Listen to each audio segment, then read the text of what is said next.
Real Enigmas and Theories is back again with another live stream. How do I sound out there, y'all? I know my mic was sounding trash last stream.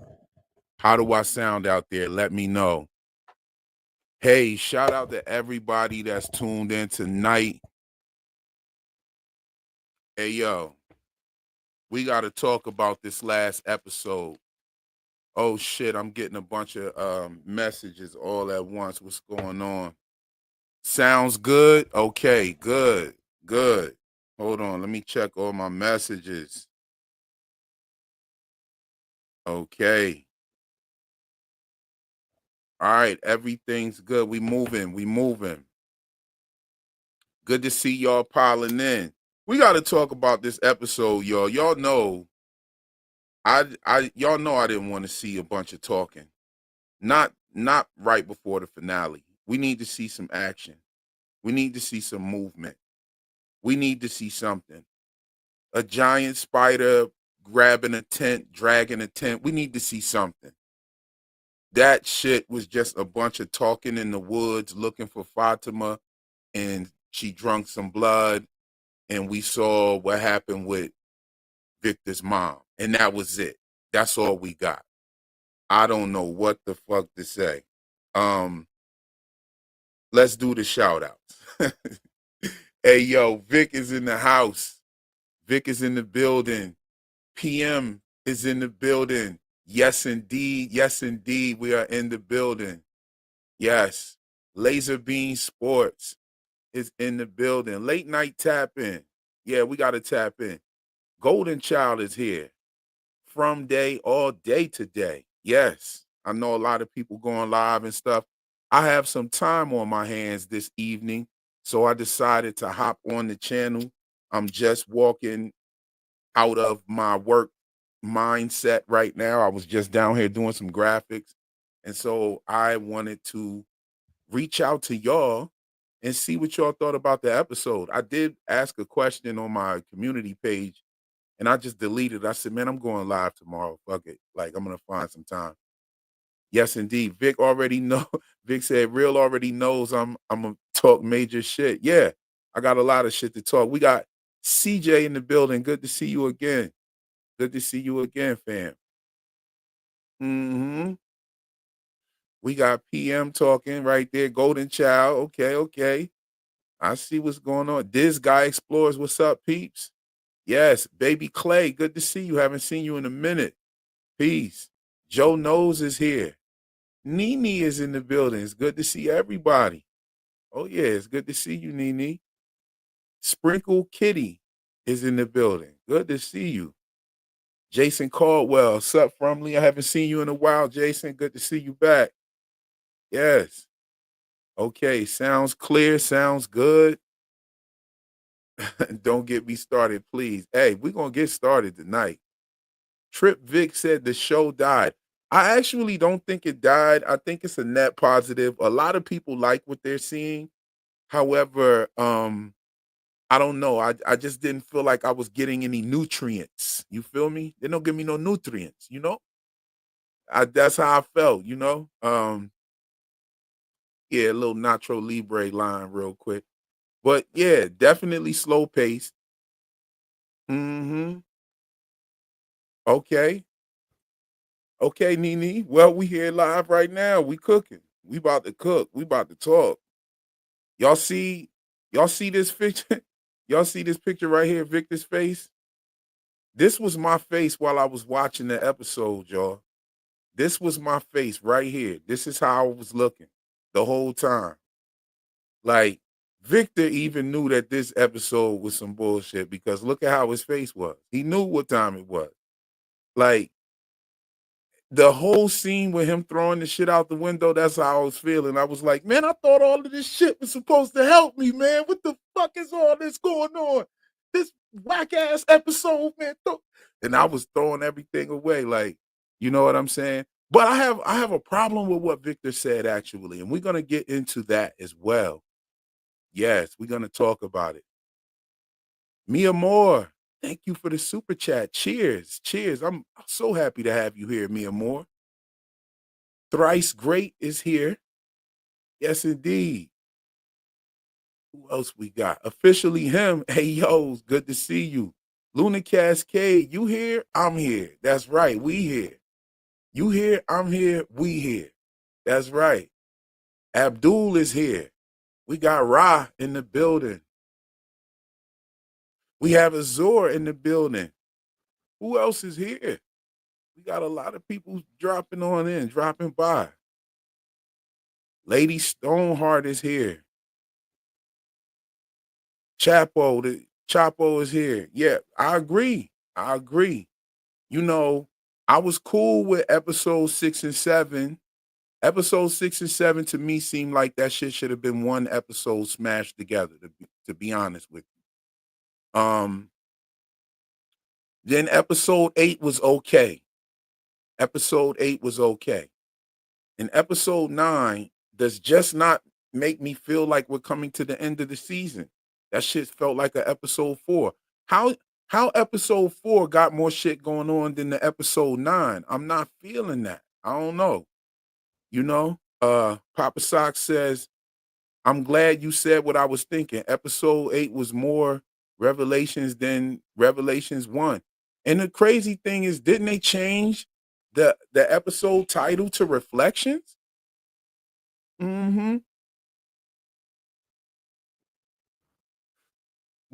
Yes, indeed, Mia Moore. Thank you for your generosity. And she says, did you notice even though Smiley ran and attacked Miranda, did you see it was no hole in the tree where Victor found her? Okay, so I think that the hole might have been on the other side of the tree that we couldn't see it. But I don't know. It could have been a different bottle tree. I don't think so though. I think it was the right bottle tree. I think it was just from a different angle. Um, One takeaway from that scene was we did get a confirmation that in order for the monsters to run fast or have enhanced strength, they must transform. That is because look at how the grandmother had a problem opening the door when Julie was smashing her arm up in the door. You know what I mean? But then she turned, and we saw her able to break through the window when Megan opened up the window. You know what I mean? So yeah, okay. All right. So what else we got? Oh, the golden child says everyone, or at least most people in Frontville, are reincarnated. I call that revelations. Come on. Uh, it didn't. I mean, we didn't even get that. We didn't even get that. We got a hint that Tabitha is reincarnated Miranda. That's we got a hint at that. Um, but I would say that if reincarnation is a thing, then why would it pick and choose people? So I think that you would be right that everybody would have a possibility of being reincarnated, but we don't really know that yet. I think the reincarnation shit is lazy writing. I'm gonna just keep it a buck with you. I think it's lazy writing. Uh, Trading cards. Hey, yo, what's up, Milo? Milo's got a dope channel where he's got trading cards and stuff, and he opens up fresh packets of vintage cards, new cards, like cards from all kinds of different levels of nostalgia. Like, fuck with him. Even cards that still got bubble gum in 'em. Like, yeah, Milo is dope. But yeah, you're right, Milo. Episode 10 better be 2 hours of revelations to make up for episode 9. Yeah, and from what the spoilers say or whatever, that's not what that's gonna be. It's gonna be some shit though. It's gonna be some shit, and most of the people, I'd say 70 to 90% of the people are gonna love it. Absolutely love it. I'm not one of them, but I think it's a net positive for the show. I think the show will do good with the ending that they have. At least if it is that's gonna be the ending. I'm still hoping for an alternate ending. That would be fire. But I don't think so at this point. I'm just hoping, but I don't think so at all. There are things that make me think that. There are a lot of images within the promo photos that are not in the episodes. So that kind of alludes to me that there is an alternate ending. But if they're going to present that to us, I don't know. You know, um, most people haven't seen the ending to open up the door for them to propose an alternate. So, it is what it is. I don't know. Uh, 1 second here. Hold on.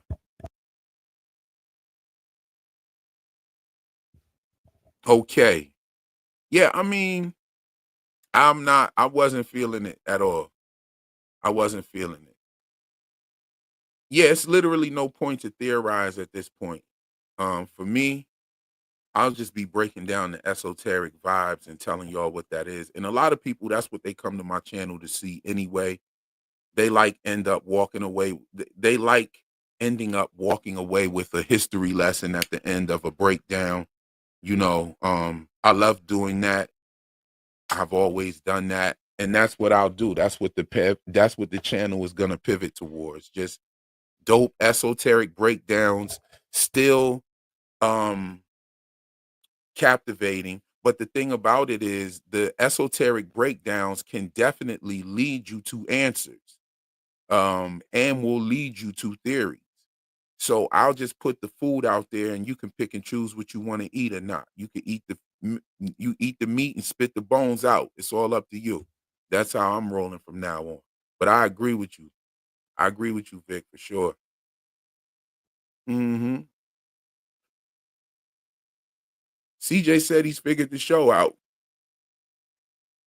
Just when you think you figured the show out, they throw a crazy ass turn in there.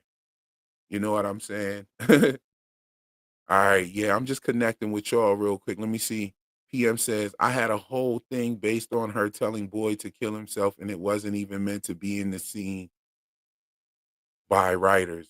Okay, see? It's a whole lot. Lady Stonehearted says, yeah, I'm here for the esoteric meat for sure.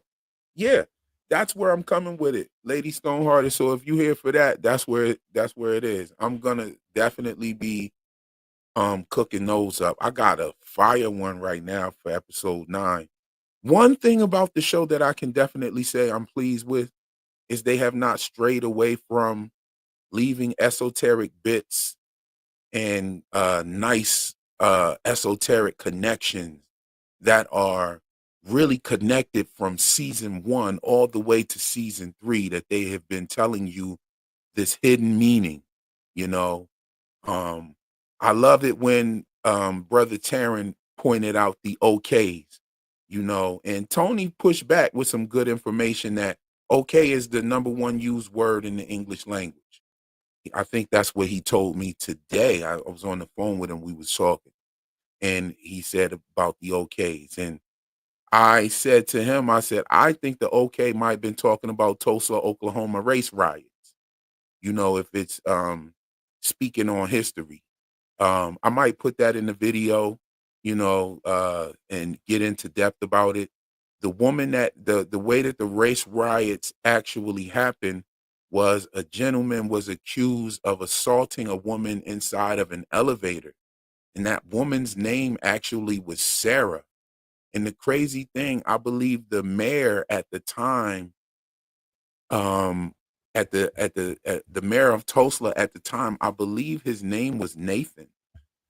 um we'll dig into it and talk about it a little bit if I'm not mistaken. That's just going right off the top of my memory. But yeah, I think that the OK might be that.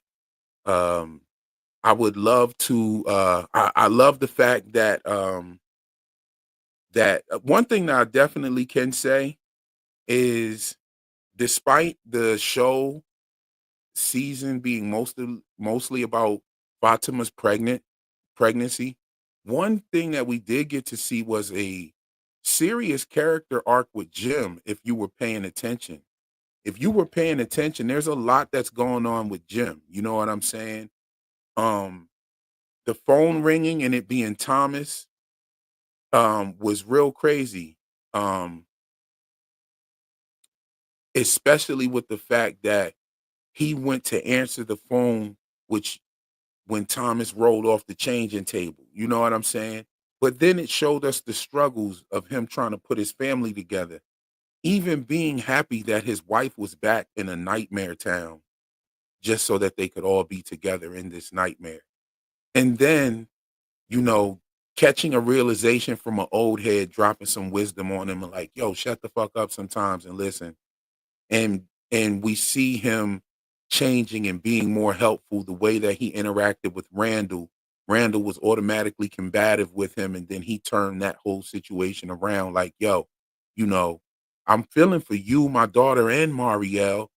You know, my daughter won't tell me what happened. I think that you might be able to give me a little insight. What can you do? And Randall's whole attitude changed towards the whole situation, and I thought that was really dope. So at least this season we did get to see some growth with Jim, and I think we're going to be let down at the end of the season in that regards. However, we are rocking with time travel, so in time travel shows, anything can go. You know what I mean? What if Julie goes back to save Father Kotri? You know what I'm saying? Like shit like that could actually happen. You know, so yeah, let's go into the chat and see what y'all talking about here. If you're just joining, the face that you see on the screen right there is the face that I was making while I was watching episode 9. You know what I mean? Yes, Sarah is. Well, I know she was traveling in PA. I think she said they're from somewhere else, but she was traveling in PA with her brother when they got lost. Um, yeah, we want to hear what Taryn has to say about it. I know he was hoping it was all a fake leak, right? Yes, Taryn was rooting for that real heavy. We spoke about that a couple of days ago, and but he's out there in Egypt right now, and he'll be back on Saturday. So we might be able to have a chat Saturday, maybe not. He might be jet lagged. Who knows? I don't know, but we'll see. Sarah, okay. Susie Greenberg, good to see you in here. Hey, she says, this is where it's at. Hey, Sarah was from Boston. Her brother was picking her up in PA and bringing her home. That is exactly what it is. Yep, it was Boston. It was Boston.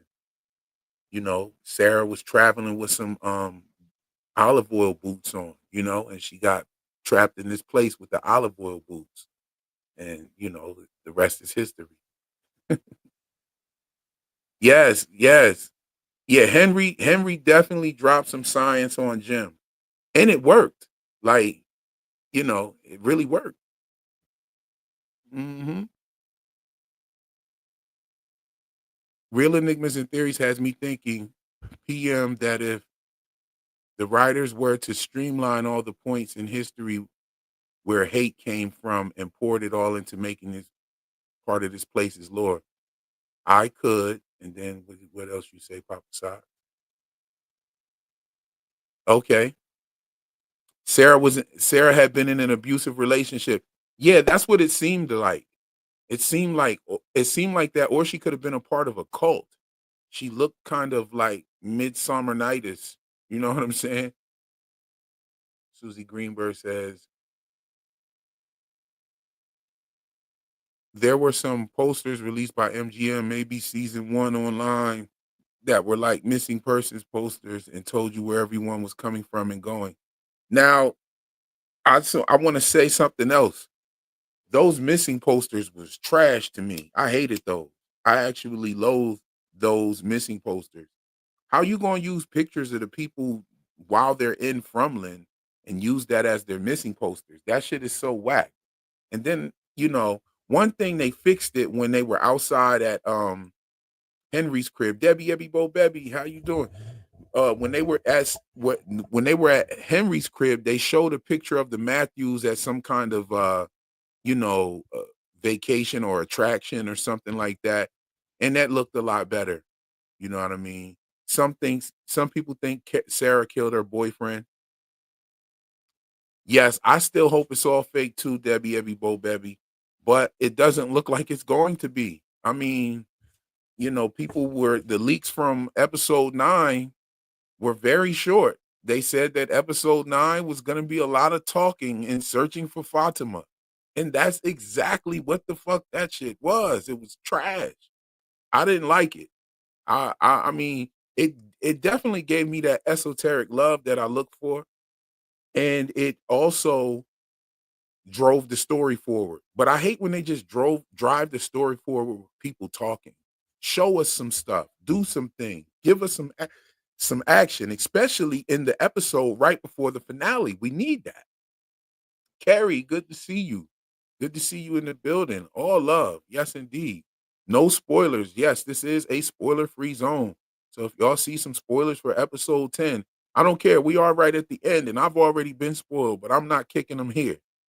And if y'all see a spoiler, chop that shit up. Del Senior hit me, said she wouldn't be able to make it this evening. She said she wasn't feeling that well. And much love to her and healing to her. I hope she feels better soon. You know what I mean? But I know she's a ninja. And if you come in here with spoilers, she definitely pulls out the katana, you know. But yes. Those posters are the answer. Okay. Those posters is trash. They used them they took the pictures from the people inside the place. Like, come on, they could have did better than that. I'm sorry. Like, it just could have been better. Those posters are the equivalent of episode 9 from season 3. Yeah, you know, I thought 12 was the answer. I don't believe Jim. Okay. Matthews were in front of a roller coaster in their missing picture. Yes. And that looked great. That looked good. That looked sellable. You know what I'm saying? Make a fake high school picture for Julie. Put her in that one. Get a fake little picture of Ethan. You know what I'm saying? Like they could have did better with the missing posters in season 1. That was corny. You know what I mean? Yeah. This episode should have just been everything we looked for. Everything we need. It should have gotten us ready for these so-called revelations. What revelations were there? The only revelation was that Tabitha is possibly Miranda. You know what I mean? You had Beyond Premiere had put a theory out about reincarnation and Tabitha reincarnating. But you know, I said to myself when I saw that, I was like, why would he put out a theory like this if he saw all the episodes? And I scratched my head on that still to this day because now that ends up being it, and everybody know you saw the episode, so it's like, and then you got people coming behind talking about they uh came up with the reincarnation theory, but the dude already put it out. And then you got spoilers and leaks all over the place. That's what I'm talking about like the spoilers and leaks fucking up the whole shit. I mean, check this out. Like, if you got somebody that's watching the episodes and they're making theories that end up being true, that's like fucking spoilers to me. Like, how is that not a spoiler? Like, I don't, you know what I'm saying? Like, you know, at least make your theories wrong. If you know what I'm saying, you saw the shit. Just come up with something fun for your audience, I guess. I don't know. I don't know. But yeah, it's just me. Let me see. Let me see. We may not get all the answers in the end. I don't think we will. I don't think we're gonna get all the answers. They piled on the questions and they forgot some of them. You know what I'm saying? Like we saw the spiders in I believe what episode 9 or 10 of season 1. Season 2 we didn't see them at all, and it doesn't look like we're gonna see anything about the spiders in season 3 either. I was very surprised in season 2 when they totally didn't say anything about the spiders other than him showing Christy his spider bites. And that was it. I got bit by some spiders and boom, boom, boom. Craziest part is that the spider bites look like the bites on the kids. Like the kids got these little bloody marks on them or whatever. And them shits look like the spider bites that Boyd had on him. Go back and look at it. I got a picture somewhere around here. But yeah, it's yeah.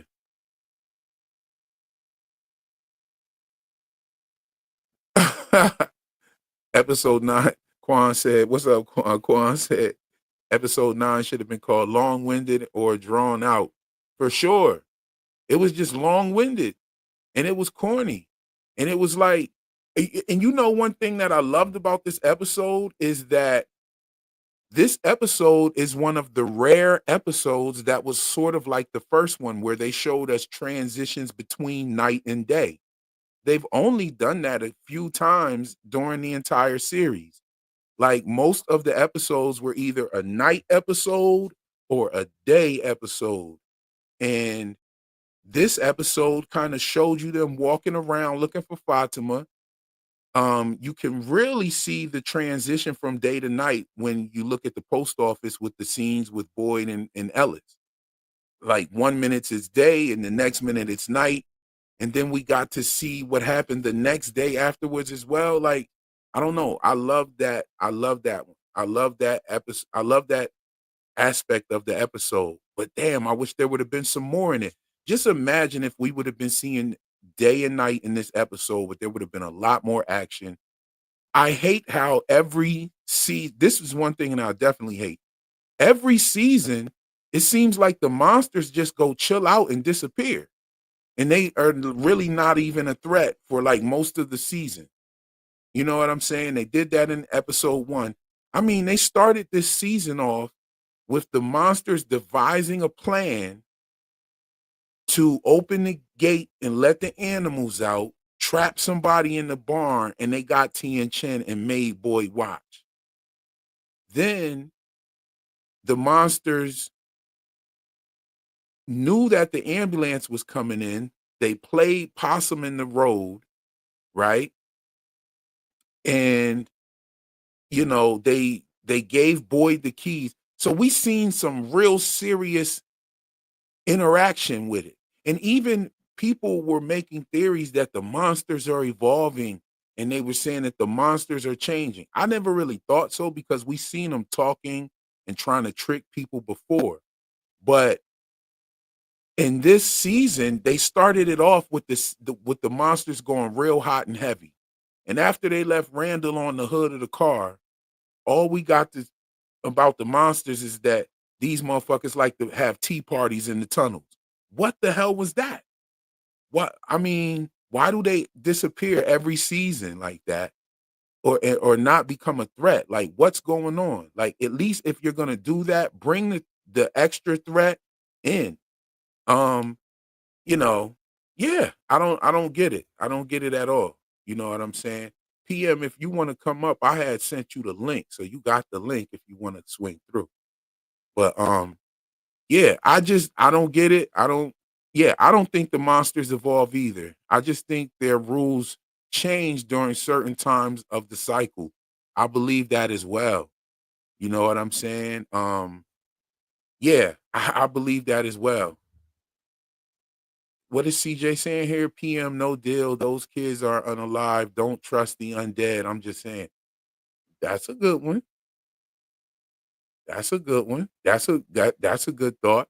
But see, the thing about this is the children are creepy as shit. However, what Victor's saying is that he's implying that they were innocent in all of this and that they were betrayed by people who they loved. They were born in the dark and sacrificed in the dark. And so I don't know what that is.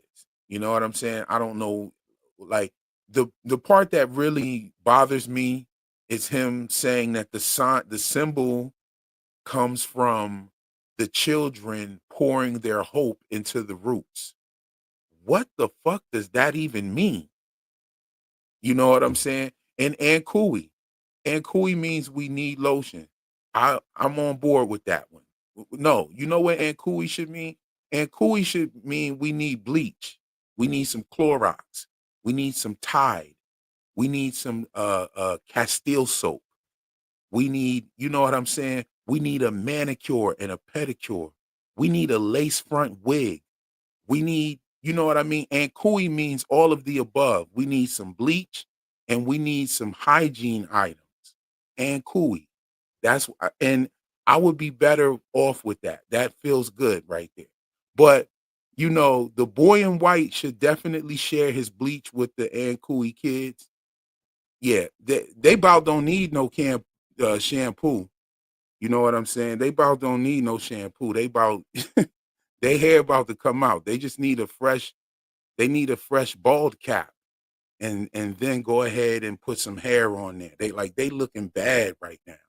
But come to find out, Victor's saying that they're innocent. Why do they have these crazy looking claws then? What happened?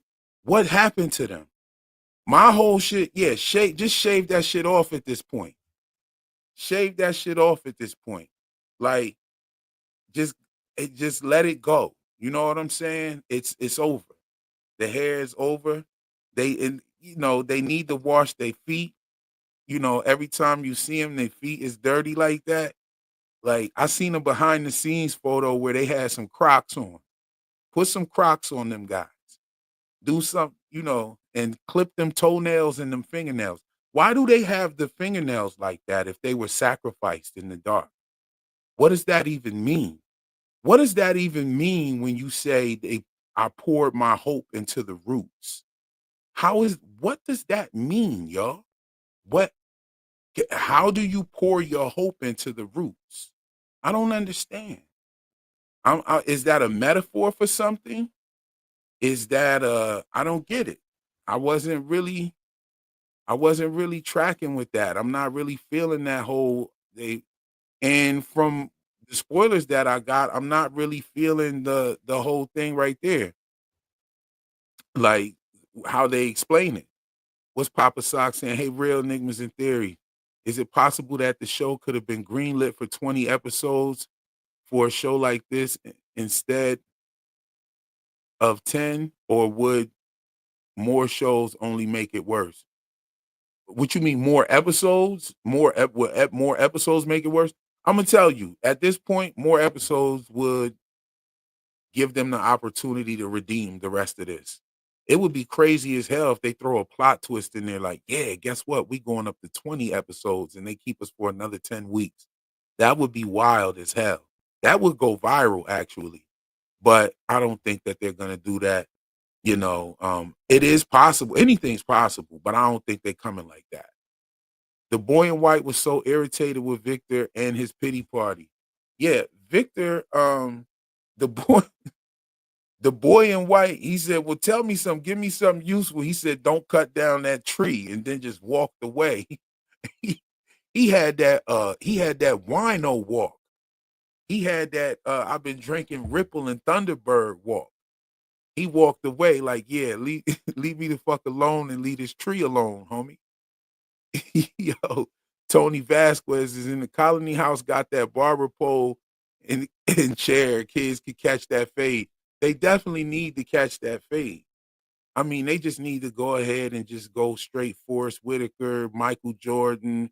You know what I'm saying? They need to just go straight Baldy on it, like Mr. Clean all the way. Who else is in here? The master of enigmas is confused. Hey, yo, for real, I'm confused.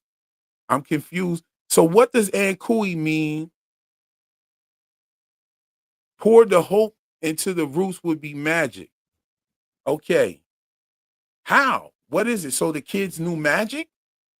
I mean, that would be a strange twist, but okay. Because if I knew magic, you're not sacrificing me. I'm using my magic to fuck you right up.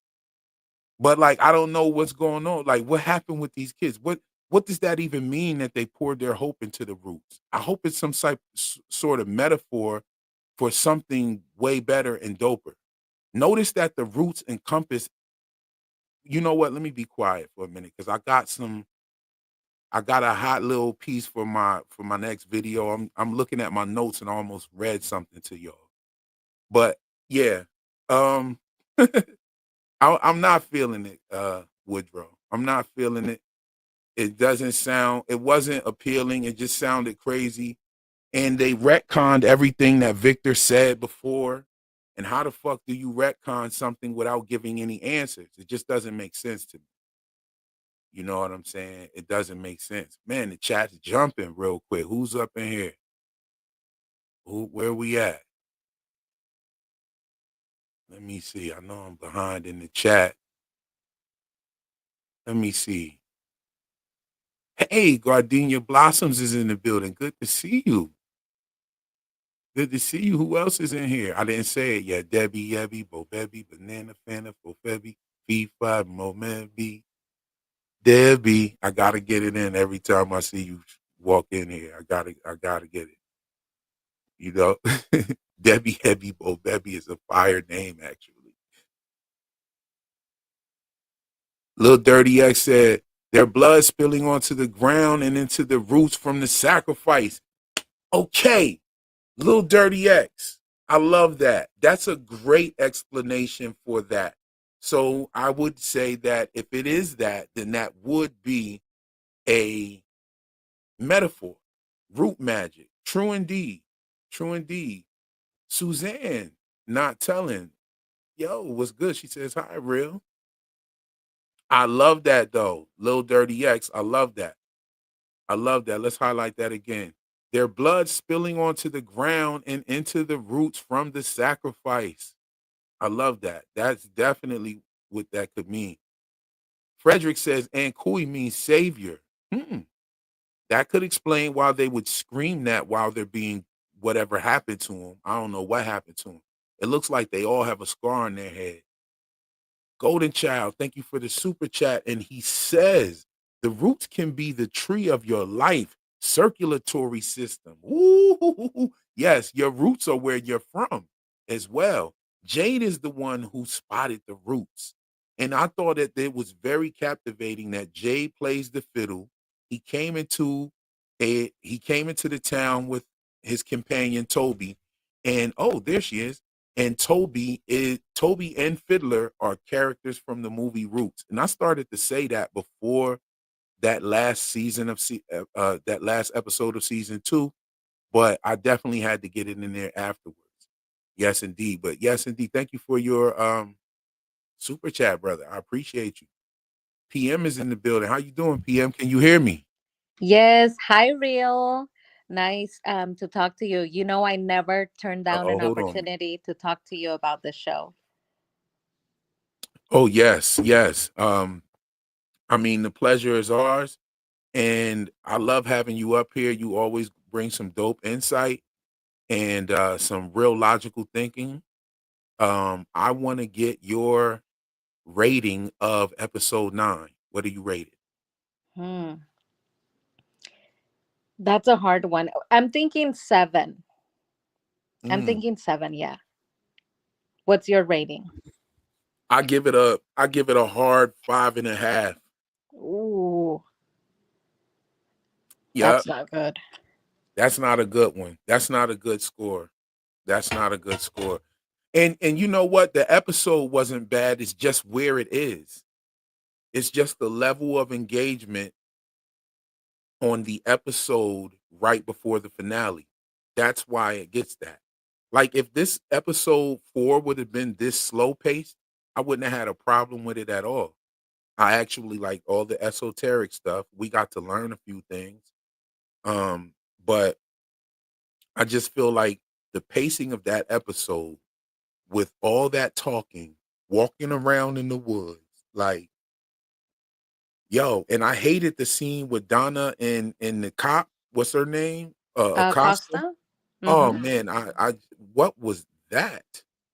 Even the camera work, it just didn't stand up to episode 1, 2, 3, and 4. Episode 1, 2, 3, and 4 was fire. I agree with you. I think if this episode had been last week's episode and we still felt that we have 2 more hours to wrap everything up, it would be great. But now I'm worried because we only have less than an hour to go through all of the stories. They focus so much on this pregnancy. You know, it's going to be a big deal, whatever the baby is. So we're going to be spending a lot of time on the pregnancy again. That's what worries me. But I want to know more about why you didn't like the scene with Donna and Acosta. Because Acosta, first of all, she didn't take off that damn cop's uniform. And you already know all the cracks and crevices is real musty right about now. the cops' uniforms is real thick. That's the first part of that scene. I'm tired of seeing her in the musty cop uniform, and she had the nerve to when Victor had the axe, she had the nerve to act like she was reaching for the gun, and the gun didn't have no bullets in it. We already seen Boyd take the bullets, unless she had one of them like extra clips on the belt. But Hmm. it was just an unneeded scene. It was unnecessary. We learned nothing. It wasn't good at all. We got to hear Donna say some shit to the new character, and that's all it just seemed like it was okay, we have a new character, let's let her engage with as many people as possible. She's gonna go back and forth with Boyd. She fucking kills somebody on the way in. She give Tabitha had to give her a look like, yo, I told you. We got her working with Kenny to talk to the people, which all of Hmm. that shit is trash. Like, and I don't know. She seems like there's a lot of potential for that character, and they just didn't utilize it. You know what I mean? Yeah, I agree. I think we definitely could have done like without the whole scene where she's asking Victor, "What are you doing? Just let me know and I'll let you go." To me, that was just silly. It's like you're gonna let him go. Victor does whatever he wants. You couldn't stop him if you wanted to. Like, she doesn't know anything about the town. She couldn't have done anything. We wasted time on that. And then with Donna, I was disappointed in Donna. Donna is usually like way more aggressive. She puts people in their place, and she didn't. She's kind of like exhausted. She's over it. And she was just like, we'll talk. When this is all done, we'll talk.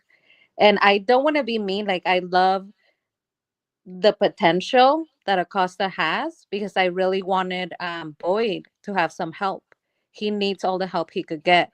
And it would be cool to have a strong female um, sheriff or, helper. That would be really cool. But so far, she has been very disappointing because she's not making sense. She says she's a good cop, but everything that we have seen, to me, it indicates that she's not a good cop.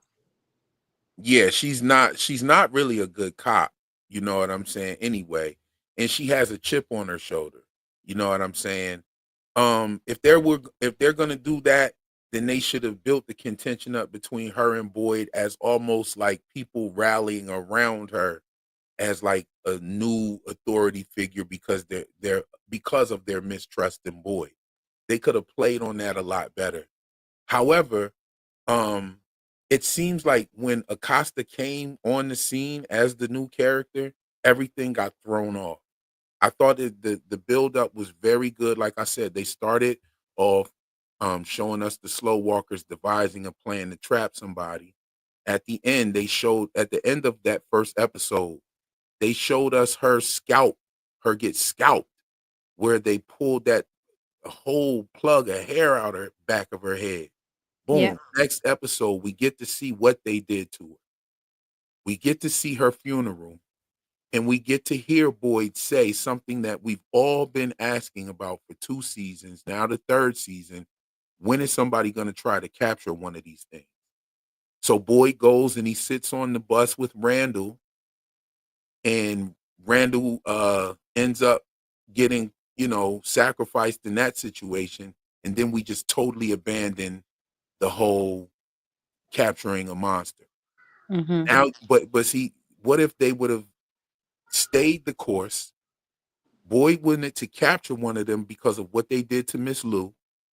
Now he has another reason because of what they made him choose between Randall and what they did to Randall. He could have been like, yo, we are going to find one of these motherfuckers for what they did to Miss Lou. Look at what they did to Randall. They're playing games in our face like this. We're going to catch them. And then you got 5 or 6 guys saying, hey, yeah, that's right. We're going to catch. And then Acosta saying, what's going on? Now you got Acosta, these guys from Colony House, Kenny, they all want to capture a monster. They totally dropped the ball with that opportunity, and they just abandoned it Hmm. because Randall got his cheek clapped. That's a really good point. And Acosta has been begging for a job. She's like, I want to do something. I want to be helpful. If I was Boyd, I would just say, go catch me a monster so I could talk to them. So if she was working with him more, I think that she would have potential to become one of the characters that the fan base loves. But so far, it's like Jessica O says. She's annoying. She kind of is annoying. And Donna in this episode, we know that she loves Fatima. We did not need to spend 5, 10 minutes on her reminiscing and then finally saying, oh, because Fatima means something to the people, she means something to me. It's like, come on, Donna, we knew you loved her. We don't need the whole like trajectory. We know that she's your queen of Colony House. We could have done without that. Yeah, the whole part where she was talking about she was going to snitch on Fatima was corny for her to turn around and go in there and have the crying scene inside of Colony House, thinking about that. You know, now they're coming with another flashback. We had everything in this episode. Kind of, we had the day and night. Then we had another flashback from something that's actually happened that we've seen already. So I wouldn't even call that a flashback. That's more of a recollection, like what Julie had. But the flashback, like what Boyd had, is probably the only thing we've got so far there, and what we've seen with Victor and now Miranda. But I just think that they lost that meat, or they actually lost the bones. If you pull the bones out the body, the flesh is going to fall. And I just feel like this season is kind of falling flat a little bit. You know, I don't know if I'm showing my age when I talk about Flat Stanley or any of that type of shit. Like, but yeah, it's kind of like flat right now. Mm. I don't I'm not this episode didn't make me hype for episode 10. It makes you feel like, and I'm pretty sure a lot of people agree with this. I can't wait for this shit to be over. I can't wait for next week for it so it could be over. You know, I want to see it and be done, you know? Oh, yeah, you're really drawing a line in the sand there. I mean, honestly, I feel like, well, Vic was saying in the chat, right? She has a great comment. Vic was saying how Victor was throwing out all of his papers, like his drawings and the memories, how she felt like that's what she's doing with her notes. Because at this point, the show is going in another direction than what they made promises to us. I hate to say it that way, but when Randall came back in, and like you say, like he was all slashed up, he was really angry. We really thought, okay, you're setting us up to see that Randall is going to like create havoc. He's going to oppose Boyd, and now uh, he's just sitting there. He's not doing anything. He hasn't even had a scene with Boyd. He doesn't seem angry. So that was a big setup for nothing. Yeah, that was a big setup for nothing. The betrayal of Randall led us nowhere. All he does is sat up in there and he just grunts and groans and hits his head and he hears cicadas and he can't function. Like, come on, are y'all serious? Like, first of all, I wouldn't have got caught by them monsters. I would have ran through them. I would have ran through them shits like a linebacker. The cicadas. Ain't no cicadas gonna stop me from running from some shit that I know can peel my skin off. Like I'm running through them cicadas. I don't care if they're going in my nose, mouth, ears. They just gonna have to come with me to the bus. I had the talisman in my hand. Like I don't understand how that whole thing happened. I didn't even like that.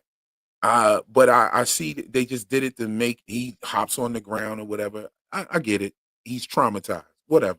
Okay. But then the whole betrayal with Boyd, the fact not it's not just the betrayal that Boyd left him there, but it's the fact that the monsters proposed some sort of trade or deal. You see Yes. what I'm saying? Mm-hmm. That that makes you say, okay, where they gonna go with this? And then it went nowhere. Yo, shout out to Cuz right here. Chocolate Beauty. Chocolate Beauty. Oh, yo, I saw you on the highly initiated playback, sis. Oh, I love that stream. That was a good stream. If you know, you know. Thank you for the super chat and the generosity, sis. She says, get them likes up, cousins. Please don't be a disappointment like episode 9. Come on now, where the lights at? I don't even know where the lights at. Let me look. Let me look at that. How many That's a good people? one, Chocolate Beauty. Yes, it is. And we hate to say it because we love the show. I say it. I worship at the altar of From. I love it. I'm obsessed with it. But I do feel like there were promises made. And now we are kind of like going nowhere. The gym, I want to hear your opinion on Jim because that was they walked that back too. So he spends all season being the worst guy to only make like a 360 in one episode. Yo, and you know what? One thing of I loved his transformation through this season. That's one good part about this season. I really like the Julie time travel thing. I like that too. There's a lot that they can do with that. Because now we have the potential for 3 time travelers. So they can really turn things around. Now, don't get me wrong, guys. I don't like this episode. I love this show. I adore this show. I feel like this show speaks to me. I'm just airing out my grievance and being real about what I'm watching. I'm not one of those content creators that's gonna sit up there and baby this show just because I like it.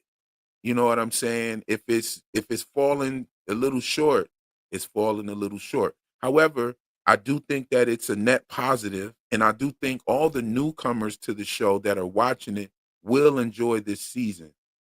If you have the opportunity to binge watch season 1 and 2, and then you're hitting 3, I think it will be real good for you. I think you'll still like it. But you got to understand, we've been here since day one, watching every episode every week. I think the first season they dropped a couple of episodes in one day. But for the rest of it, it's been every week thing. And we tune in and we watch it every week. We have a high level of anticipation. Other people, the newcomers, have just binge watched it. And I think that's a very important nuance to consider when you look at how what they're where they're going. I know that you've been spoiled as well, so you know where they're going. And Mhm. what do you think? Do you think it's a net positive or what? I think so. I just think you just have to adjust the way you're looking at the show. So there's people like me, we are watching, we wanted to have a theory about it or we wanted to figure out the show. And I think at this point, that might not be feasible. But that doesn't mean that we can't enjoy the show. It's just in a different manner. Now we're spectators. Now we have to put aside our theories or the possibilities and kind of just, watch and enjoy the show. And, you know, people like you, um, what's cool about what you do is that you're not putting out there like it has to be this. You're looking at what's shown, examining it, and then telling us like all the esoteric meaning. Hmm. Unlike, like theorizing, you're kind of making up something based on what you've seen and where the show might go. And that might not be feasible. Hmm. Yeah, yeah, I agree. I agree. Hey, Saji Stars in the building. She said, "Yes, I binged season 1.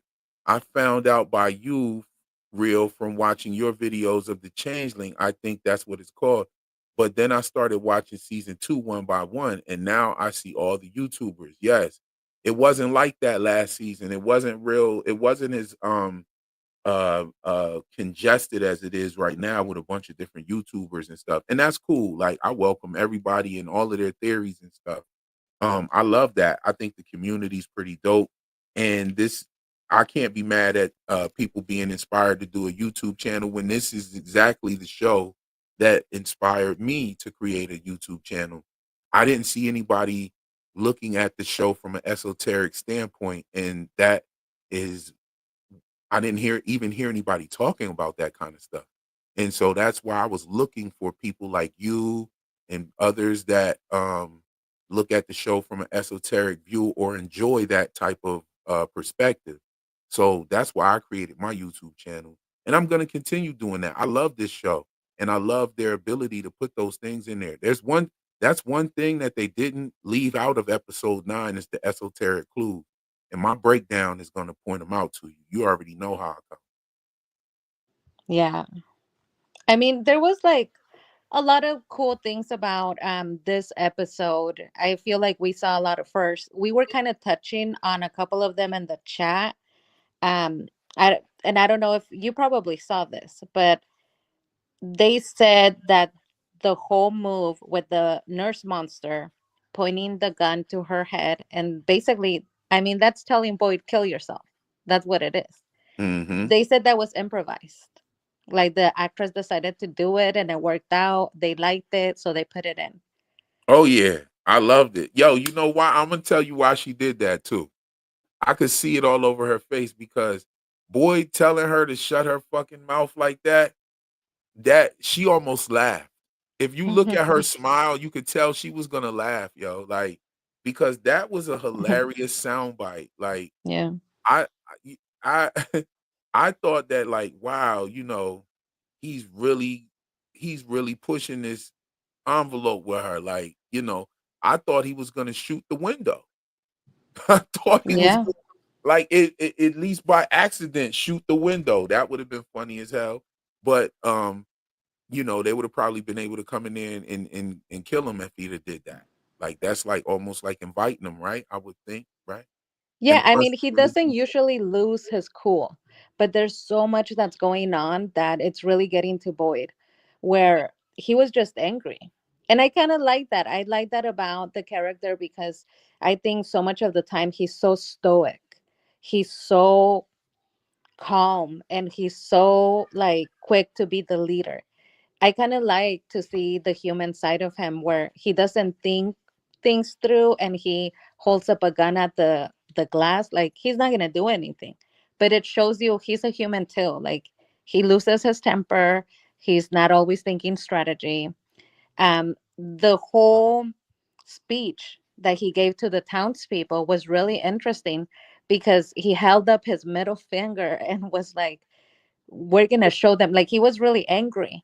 It was different than all of the other speeches that he hmm gives them. Usually it's all, let's work together, we can do this, they won't break us, but it's more like hopeful and calm.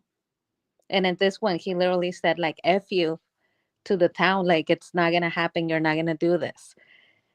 So I thought Yeah, that was really cool. yeah, I do too. And I like how Boyd is changing into a different person. This place has broken Boyd. He is a different person. The way he snapped out on Acosta in the sheriff station, that was crazy. Like that just wasn't Boyd. That wasn't the character. We seen the last remnants of Boyd when he was trying to tell Ellis to let's go catch one of these monsters. That was it. But then that snapped and changed a little bit. Boyd is Boyd is one of those. He's like a scared cat in the corner. You know, he's scared, but a scared cat in the corner will hop up out of that corner and slice your ass up. You know what I mean? Yeah. It's like Yeah. fight or flight, and he's on that fight mode real quick. But Oh, for sure. yeah, I If he's loved it. going down, he's going down fighting. Like there's just no way that it's otherwise. But it's great that you bring up Ellis because I feel like now that we have a little more info with Ellis and the way that his trajectory has been going, remember when he wanted to count on his own son and say, like, help me catch a monster? And Ellis basically said, I'm gonna go tell Donna, like, not only am I not gonna have your back, but I'm gonna go tell on you. Yeah, And that then was Donna totally disappointed him and threw them away so quickly. And now he's back to like wanting dad to fix everything for him. you know. I honestly think Boyd was worried. Like, yo, my son's got a baby on the way. And this is before they knew, what was going on with Fatima. He's like, yo, my son's got a baby on the way. This baby can't grow up in a world where we can't fight these things. I've killed one of them. I need to know shit. Like, they totally tricked us. They made me watch. You know what I'm saying?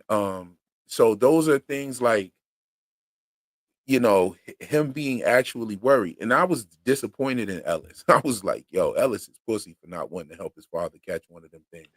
I felt like he should have went to go get Kenny anyway. I don't even think Ellis is somebody who you talk to about this. You know what I mean? Donna brought up a good point. It's a fair point. I don't think it's a good point. It's a fair point that he's got a baby to worry about and he can't go out here doing risky shit to kill himself. It's a Mm, fair point, but the father should be doing risky shit to make the baby's life easier. that's right. You know what I'm saying? Usually, usually that would be correct, what Donna said. However, you're in front. So you would have to do the opposite.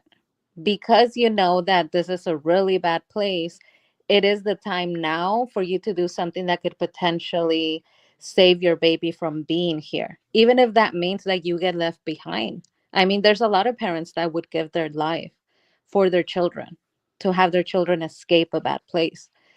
But Ellis Yeah. is not that person, you know. We saw that in this episode. He was really hurt by the fact that Boyd told Kenny and he didn't tell him about his sickness. He was very disappointed, but he only has himself to blame. He's not someone that can have difficult or complex conversations. He proved that when everything happened with his mother. Yo, and you know what? I want to say this. Let's take yourselves back to when you first watched From.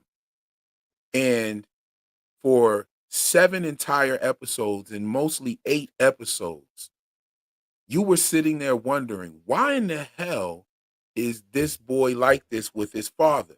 What happened? I loved how they made us wonder that for 8 episodes. And then in the same episode that we see Boyd and Ellis reconcile is the exact same episode that they explain what happened to Ellis's mother, which was episode 8 of season 1 after the Colony House massacre. And Ellis gets up to go see his father before he goes out into the woods. And I think Boyd wasn't even thinking about the Parkinson's, to be honest. And so much shit happened, he was leaving out with the woods.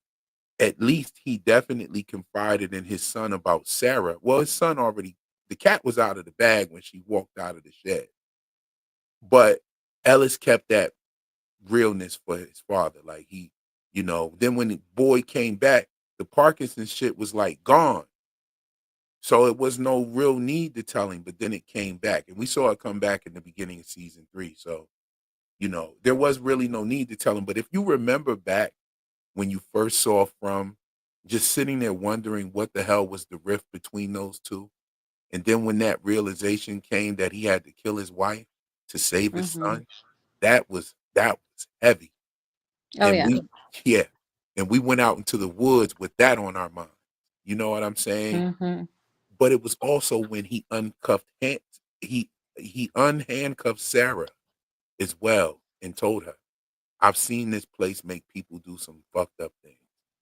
But Hmm. I think the substance that we're talking about is missing in season 3. Other than the reunion with Victor and his father, that was kind of touching.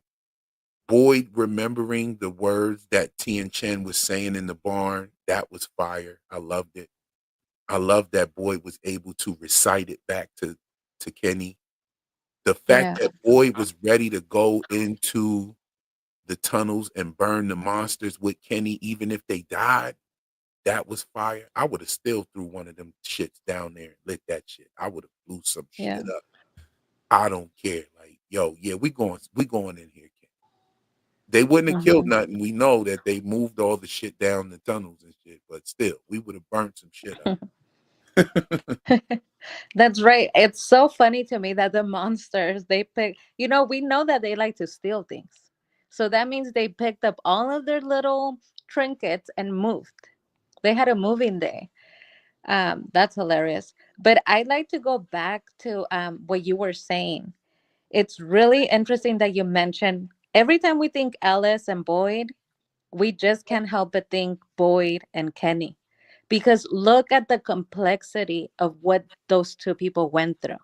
It was a very complex thing what happened with Tian Chang. In a way, if Kenny wasn't mature enough, he would have blamed Boyd. He would have said, "It's your fault because you wanted to put the animals in the barn. You should have told my mom to go back. You shouldn't have, like, don't accept her help." He could have been like Ellis. He could have been angry. And then he comes back with a book bag full of food and shit anyway. I would have been pissed.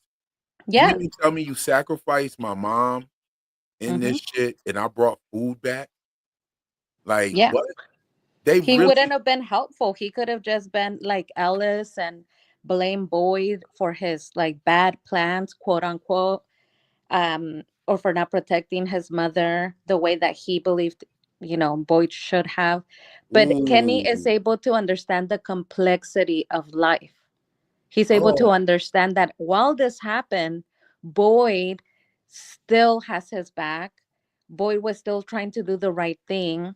It was a tragedy, and Boyd was still there for him, saying, "I will go with you and burn these people, like these monsters." It's a yeah. very complex relationship. And that's kind of what, if He's Ellis like an had, adopted son. basically, I mean, And what's and look at crazy is he's Ellis. kind of low key the reason for both of their mothers' death. Ooh, You know what? That's true. That's what I'm saying. that's But Kenny crazy. understands complexity. Oh my goodness. And you understand, look at this, right? Season 2 really focused on Boyd, Kenny, and Ellis when during the blood transfusion scene. Uh Kenny was like, "Well, we all see the worms now. We didn't see him at first, but now we see him." He's like, "Fuck it, give him to me because you need to save Ellis's life." And Boyd looked at Kenny like, "Psh, that's just like me giving him to Ellis. You're like my son too. Like, I can't give this shit to you either."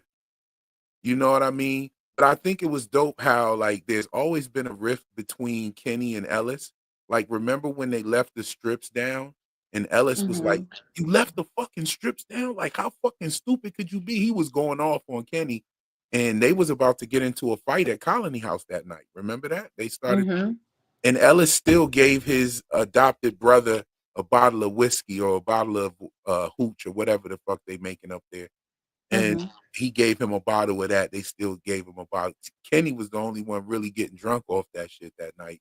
Meanwhile, his father's getting murdered and pulled apart. You know Yeah. what I'm saying? Like the potato vodka. Yeah, that's right, William. The Hmm. potato vodka. And yeah, fathers and their sons. I think that scene really brought that home, and we are missing that a little bit. They touched on it a little bit when Ellis was um, mad at Boyd for not telling him and telling Kenny. They touch on that a little bit. That dynamic is a dope dynamic for this show.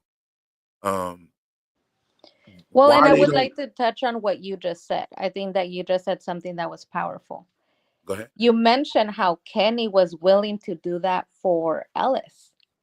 And in my opinion, from what we have seen, it's not because he has love for Ellis. It's not because he feels any sort of like way about Ellis. It's because he has so much love and respect and so much of a bond with Boyd that he knows that's Boyd's son.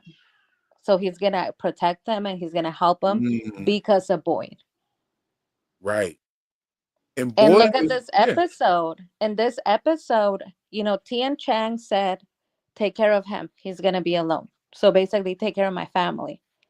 In this episode, Boyd says the same thing to Kenny because he knows Ellis can't take Mm. care of himself.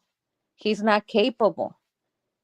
So he's basically telling Kenny, like, watch out for my son, which we know he would if it came to that.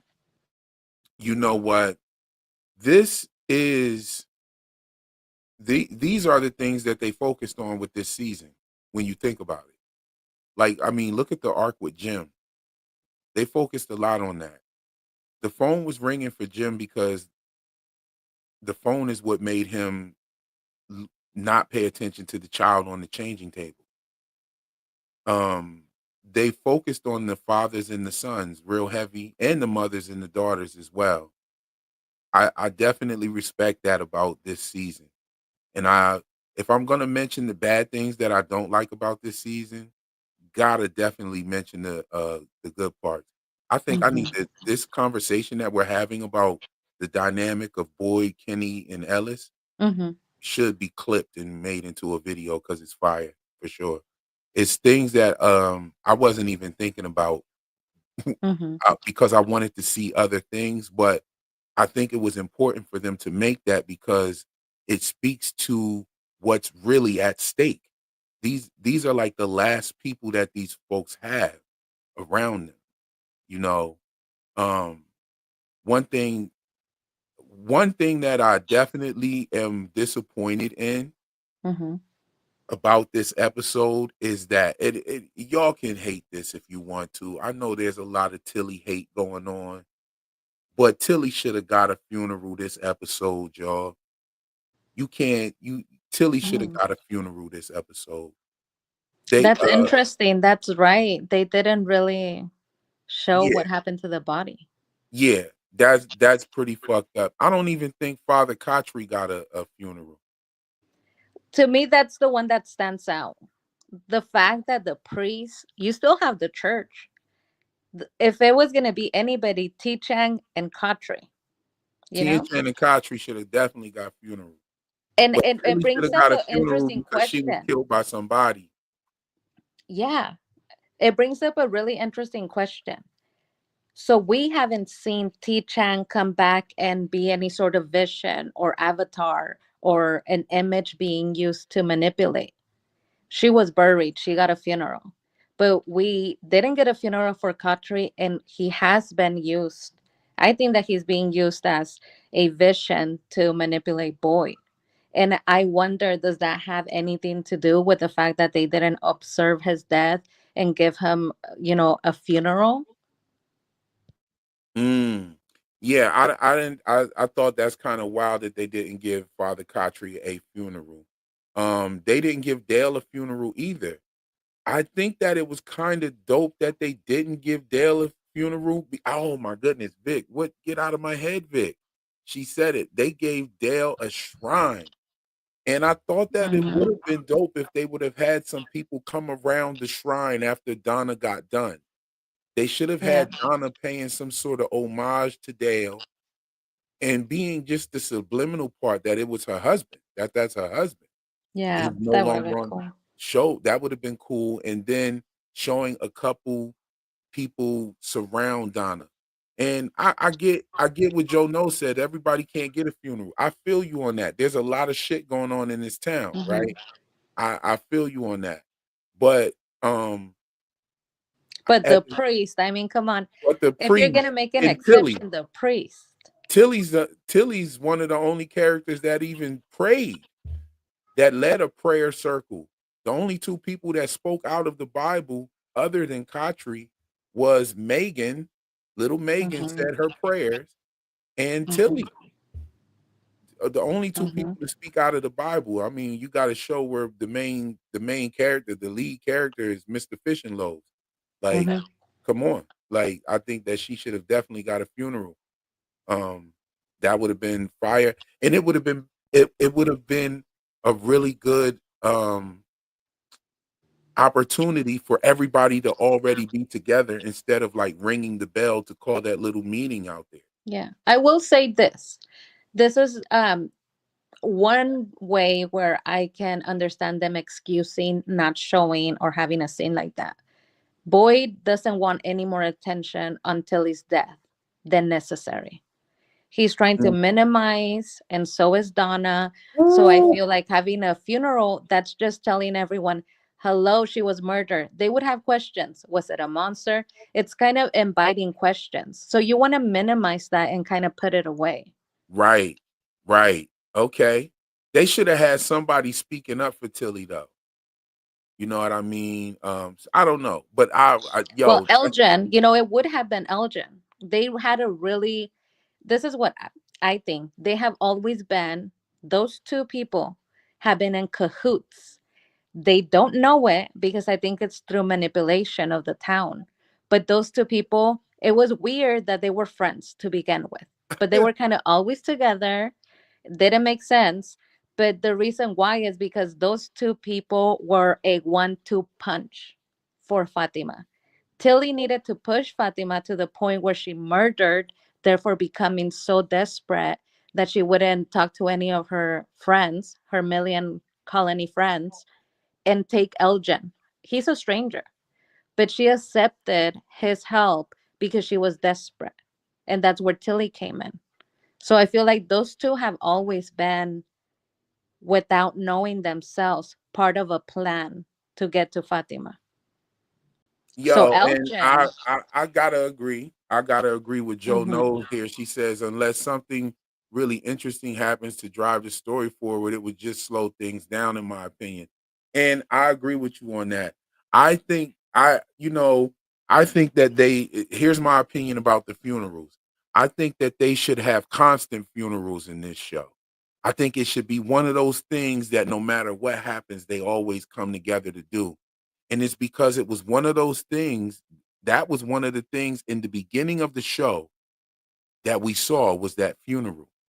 And we also saw the crows. And I don't know if you know this or not, but crows actually hold funerals for their loved ones.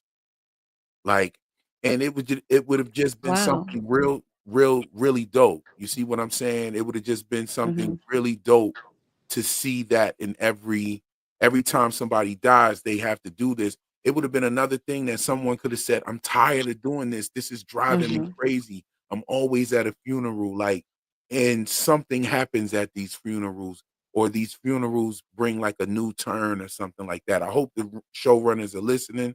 Hmm. Reinsert the funerals. Funerals are kind of creepy. They also remind you of your mortality. It's a memento mori trope. Hmm. So I definitely think that they should do that.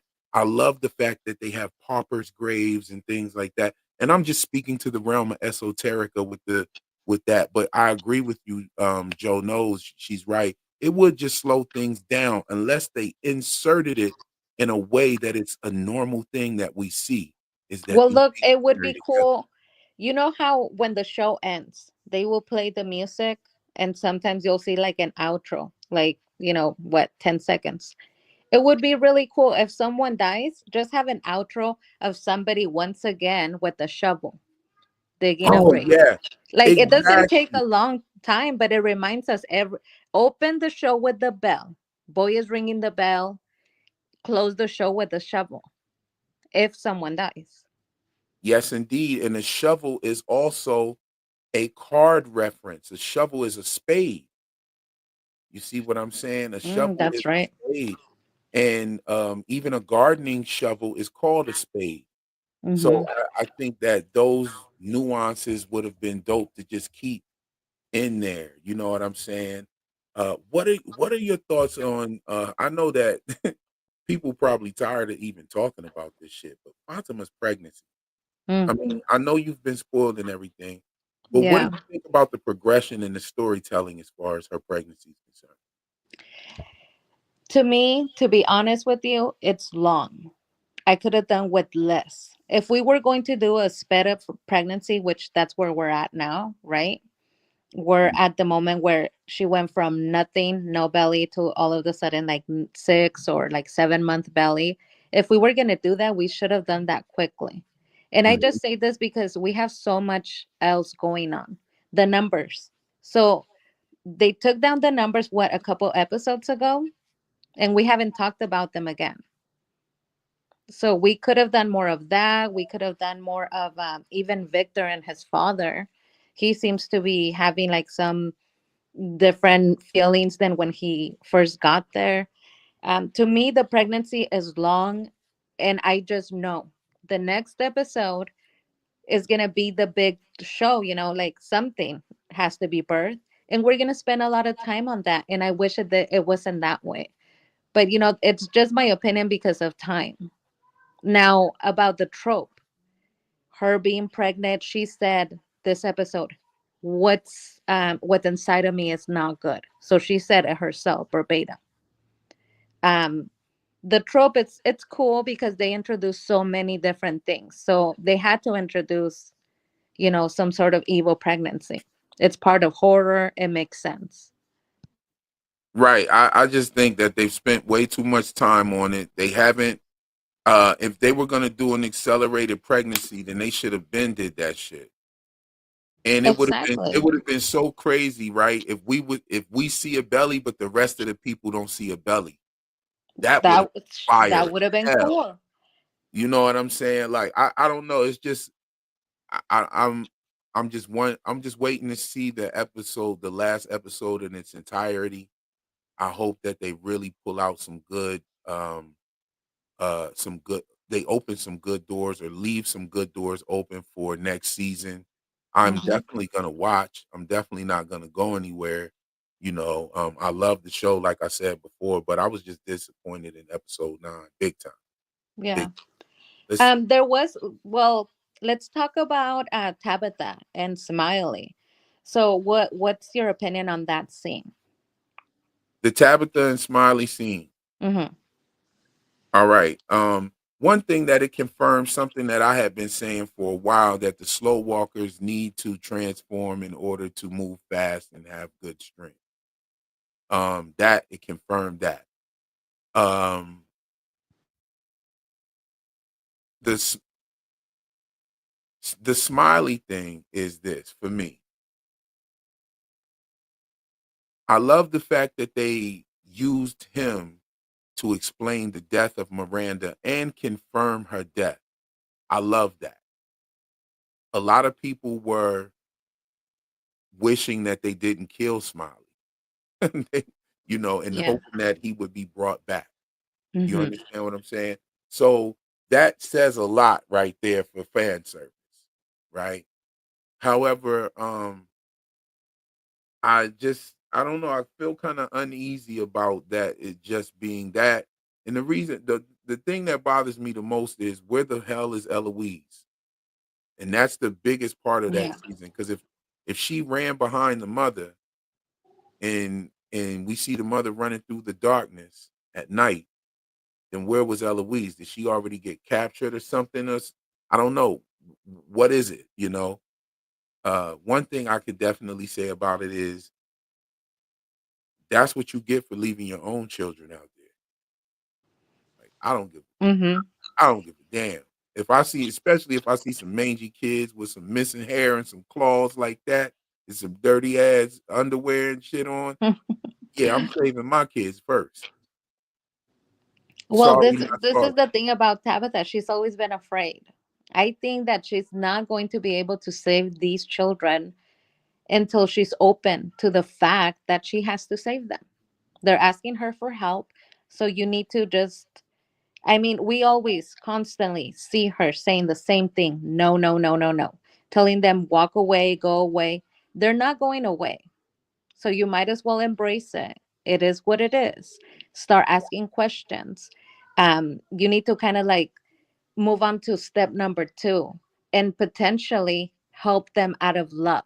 Maybe it's not working because she's so afraid of them, and that's not the way to help them, you know? Yeah, And like regarding her own children, that never made sense to me.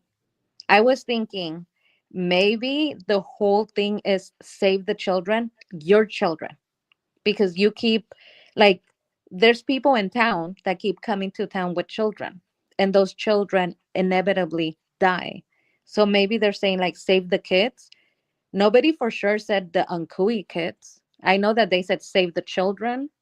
Maybe it's your children, Tabitha. all right, but that's what I'm thinking. Like that's what I think. Okay, so when you listen to the boy in white's conversation with Victor, he's telling them that he's been trying to tell them something, and Mm-hmm. he's been trying to tell them something, but they won't listen or they won't learn. I'm Mm-hmm. wondering if every one of these Tabitha and Mirandas that come to this place comes there with their children. And I'm wondering if they all get it wrong and Mm-hmm. if they all get it wrong and try to save these children in the tower, because it's Mm-hmm. obviously wrong. Like, I mean, when you watch the end of season 2, We see Tabitha going up the tower, Yeah. but what were we supposed to see? The children sitting Indian style up by the light when she got up to the top? I mean, just the children in the tower itself doesn't make any sense to me. No, And but did you notice? Okay. So this is what I was thinking. And I know it's not going to be that because now they told us the whole murder. The children were murdered. So now I'm thinking, okay, it's obviously the Ankui children. However, I was thinking this. When she goes up the tower, the toys that she sees are Ethan's. And she's saying like, "Ethan, pick up your toys." Um, and she hears even the phone call with her little Thomas, the phone call that ultimately did that, right? mhm, She's going up the tower. So I was thinking, what they're saying is save the children, your children. And they said, go to the tower. That's how you save the children. Well, what happened when she went to the tower? She was pushed into the real world. If she had taken her children with her, she maybe would have been pushed like the three of them together and she would have saved the children, her children. right. Yeah, she would have saved her children. Yeah, Exactly. but she went by herself. So maybe that's why she came back. I was thinking, you didn't save the children. Okay, So, so let's look at some more things that the boy in white, well, that were said around the boy in white or what the boy in white said. The conversation with him and Victor is he's saying that he's been trying to teach them, but they won't listen. So there's a reoccurring thing that they just keep getting wrong. That's what he's mhm, saying there. But yeah. then when we also look at what Christopher said to the boy in white, he said, everything in this place lies, right? And so it's an obvious lie. Saving the kids from the tower is a lie. And it's obvious that Miranda got it wrong, Tabitha's getting it wrong, and probably the others as well have gotten it wrong as well. Hmm. However, there's something very strange going on with Henry. What the hell's going on with Henry? Henry is either lying or he must be affected by getting high so much back in the day. Hmm. Because he says that Miranda painted those paintings. And to me, those paintings do not look like 40-year-old paintings sitting in a dusty ass basement. You know what I'm saying? Yeah. Some of the paint cans were open. The red was too vivid. The yellow was too vivid. Did Miranda actually paint these things? Did Henry send Miranda to this place? Is this something that Henry knows about? Is there some sort of cult? Who in the hell hit their car? Hmm. Ended them up. You got to think about this. Tabitha walks right past the ambulance that ended her back up and from. What are the That's true. what are Hmm. the odds of that? So this is her getting out and getting back in was for a purpose, and the only purpose that I can see was to bring Henry there. I think Henry knows something. I found it very strange that he wanted Jim to reenact his ritual of Hmm. sitting in front of the glass of liquor, which that's an actual ritual right there. Because if Oh, wow. anybody deals with their ancestors in the chat, then you know for a fact laying out a glass of liquor for your ancestors, okay? Hmm. And Jim was speaking on his father. So when you lay something on the altar, you put something that your elders and your ancestors enjoyed. He said Yeah. his father was an alcoholic. And so if you sit in a glass of liquor there and you just watching it, that's for the elders. It's the same as libation. Mm. Libation is when you pour out the liquor for the dead homies or the Yeah. ancestors. You see what I'm saying? So why was this ritualistic thing done by Henry? As a matter of fact, right? Look at the symbolism between if Tabitha is Miranda, then Jim and Henry are each other's antithesis. Hmm.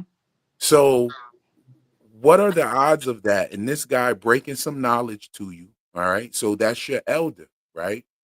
So during these rituals, there's always a transfer of knowledge and information. And this is what he was giving Jim. and then he pours out the libation. So Mhm.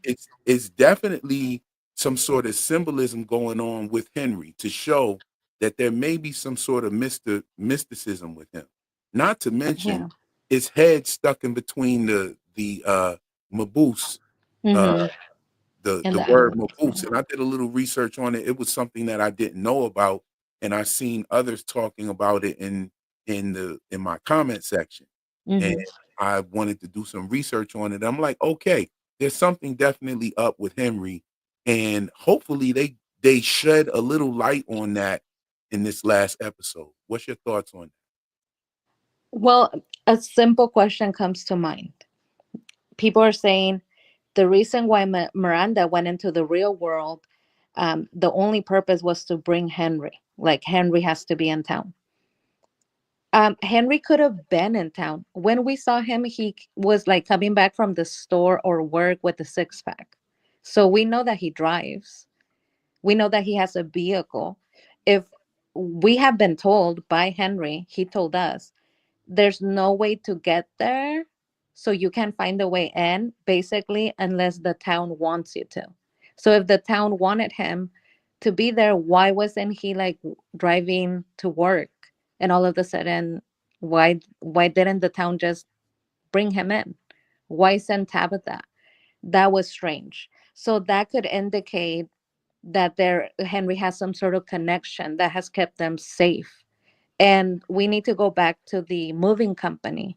We haven't touched at all on that moving company. And I was thinking if there's an organization or a company outside of From that knows about From, it would be the moving company. Yes, I said that before that I didn't say about the moving company. However, I said there's definitely an organization outside of Frumlin that knows what's going on. Hmm. And I think that the preacher has something to do with it and Henry May as well. Because why in the hell was the preacher interested in what was inside of the lunchbox? It seemed to me that he was worried because Tabitha told the preacher, like, look, I called my mom. I think that might have done more harm than good. Hmm. See what I'm saying? And so that makes it an urgency. Because what's gonna happen, right? The mother, the mother's gonna call the authorities because she just heard from her missing daughter, right? Yeah, she told us herself. She said, I have a detective. Um, I think she asked Tabitha if she would talk to the detective. So we know that she was going to get on the phone right away. Like this was Right. not going to. So time was ticking before the FBI gets involved and they Hmm. trace the call back to Camden, Maine. They look and they find the girl that was at the little swap meet and they find her and they say, "Hey, where's the woman at?" And they say, "Oh, well, there's a woman." You know, they find out that there was a woman in the hospital that Hmm. turned up. They get a picture of her. Like the time was ticking on Tabitha's prison. She was going to jail. Period. Hmm. And they couldn't have that because now you sitting there and it appears as though you have to be driving to get into Frumlin. It would have been too obvious if they would have brought her in Henry's car. And so they needed that accident to happen. Hmm. And the same ambulance that she walked past when she left out the hospital doors is what ends up taking her back in. That right there, to me, it looks like that was done to throw us off the trail of Henry. Why did Henry say the boy in white lured her to the tower? Yeah, the way he phrased it makes it seem like the boy in white is not a positive entity. I also found it really confusing that Henry wasn't asking a lot of questions. We are to assume, if we believe Henry, that he was asking questions in the background. Could it potentially be that he wasn't asking questions because he doesn't need the answer to them because he knows? Could he be involved with the moving company? We don't know where he works. Maybe he works Right? at I the was moving gonna say company. maybe we don't even know where he works at. And here's a clue to that, right? The moving company was a pop-up on his screen, meaning that That's right. he, meaning that he is a potential customer. Good That's night, right, because Dr. it's Judy. Have a targeted good night. ads. Get some rest. Good night, fam. Yes, yeah, that meaning that he was some sort of a potential customer, or he was in the vicinity where he would be able to receive their services. Because companies don't advertise to you if you can't if you can't spend no money with them. You know what I'm Mhm. saying? Why was he on? Why was that on his radar? You know what I mean? Why would that pop up on his computer? Not Yeah. to mention, Boyd used that company, and Donna has a rendezvous calendar in her room. You know what I'm saying? Hmm. I feel So like it's kind of obvious, right? If yeah, we follow that thread, the moving company we now know is outside of from and inside of from, because there's those objects.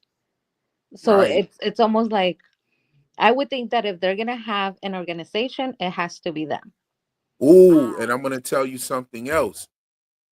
Henry has an item. What? Okay, so you just named one of them. What two things do we know for sure were inside and outside of this place? Mm, I don't know. I don't know where we're going The with it. moving company and the bracelet. Oh yes, that's right. And Henry pops up with both of That's them. right. You know what I And mean? the color of the moving company. So the advertisement is yellow. We kind of have seen their logo. It has yellow in it. When we first see the man in yellow, it's in Henry's basement. Before then, we didn't know anything about the man in yellow. We Oh, still not to don't. cut you off. Oh, yeah, the Hawaii sticker as well. Yes, that as well. Hmm. But not to cut you off, Abdul says Rondez move, Dharma initiative. Exactly, because Hmm. Rondez move is a wordplay on rendezvous. Hmm. Rendezvous. You know what I'm saying? All right, so rendezvous is a phonetic brethren to the term deja vu. Okay, Hmm. it's a they're phonetic brethren. So and they're both spoken in the same language. So yeah, that term is definitely speaking on some sort of karmic rhythm. And deja vu means a reoccurring memory. So yeah, there's a lot of esoteric with the name and everything. So Well, that's and a rendezvous, a journey. You're going on a journey. absolutely, absolutely. Deja vu, remembering. You're going And on this journey. the Hawaii sticker as well also is referencing a journey because I think it was some sort of travel agency. Am I right about that? Hmm. Yes, I was. Yeah. Okay. Per Google, in the 1590s, rendezvous meant a place for assembling of troops. Yes. Ooh, Joe knows. Okay, so we pulling magnifying glasses and everything out tonight. That's beautiful. What do you think about those two items, the bracelet and the rendezvous pop-up on his computer being connected to Henry with all of the strange things that he said and the inconsistencies And the about, questions, and the fact that he's not asking and he's questions. not asking any questions. And And it he's not doesn't as surprised. I mean, like, you would think that he would be more surprised. He knew about everything that supposedly, right? If we believe him, his wife was talking about. Um, so he shouldn't be that surprised, or he should be like just giving off a ton of information as soon as he sees Tabitha, to ask her, is this true? Was she crazy? Or is this actually happening? Also, would you not say, okay, you could look at it two different ways. But if your wife, if you lost your family, your wife, your son, your daughter, to this magical place that she kept talking about with the bottle trays, he has decor all over his house. He has a bottle tree painting in the back of the sofa in the living room. I would take all of that down. I wouldn't leave up the bottle tree. I would think all of this stuff is bad. I lost my family because of it. and he kind of has like the core, so it ties in. If he was somebody that was working with a company, um an initiative that was working with From, he would have everything decorated because he wouldn't be ashamed of it, he's part of it. Yo, I think it was Vic, or I think Vic said earlier in here. I can't find the comment, but I did highlight it, and I thought it was wonderful. I was thinking that Victor was going to start chopping down that tree and demanding answers from the boy in white. He really got soft when the boy in white came around. Like he wanted to cry. Like, man, you said you was my friend. Man, fuck all that. Fuck all that. This dude look different and everything. Tell me what the fuck's going on, or I'm chopping this tree down. You act like you can't stop me. You Hmm. act like you trying to talk me out of it. So bust a move then, or I'm gonna take this tree down, or tell me what the fuck's going on. Exactly, it's the level. I mean, we have to suspend our disbelief.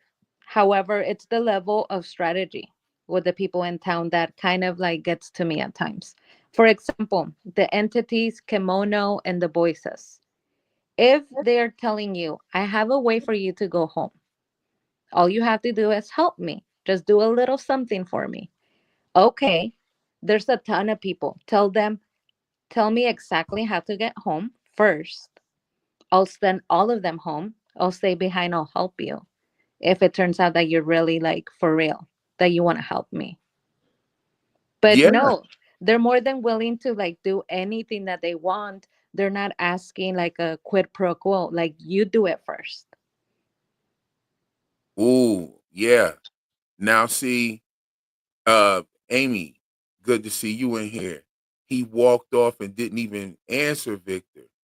Chris LaBelle, how you doing? Good to see you as well. She said, "Preach." Yes, I would have chopped down that tree. We would have had some good old pine in there to make something with. We'd have been making forts out of wood instead of sheets. I'm telling you, that tree would have had to come on down. But Mackie says, the boy in white looked like he was withering away like the town. I feel like he's the soul of the town. I think that's a very good theory. I love that theory. I think that the boy in white definitely has something to do with the actual place, as if he's some sort of worker for somebody. He works for somebody. Hmm. Some I he think if anybody feeds, because we have been talking about feeding on fear, desperation, or hope. If anybody feeds on hope, it's the boy in white. yeah, He's because wearing all of white. he So, doesn't he doesn't give big boss vibes. He gives worker vibes that's been mischievous from time to time. Like he's a worker that gets mischievous from time to time. He mhm. doesn't really give big worker like big boss vibes. And it seems as though his ass will get punished if things get out of line. Like when Boyd and them was getting too close to the tower, Boyd and Sarah, he was like, "This place is angry," and it even showed us that he was tangible.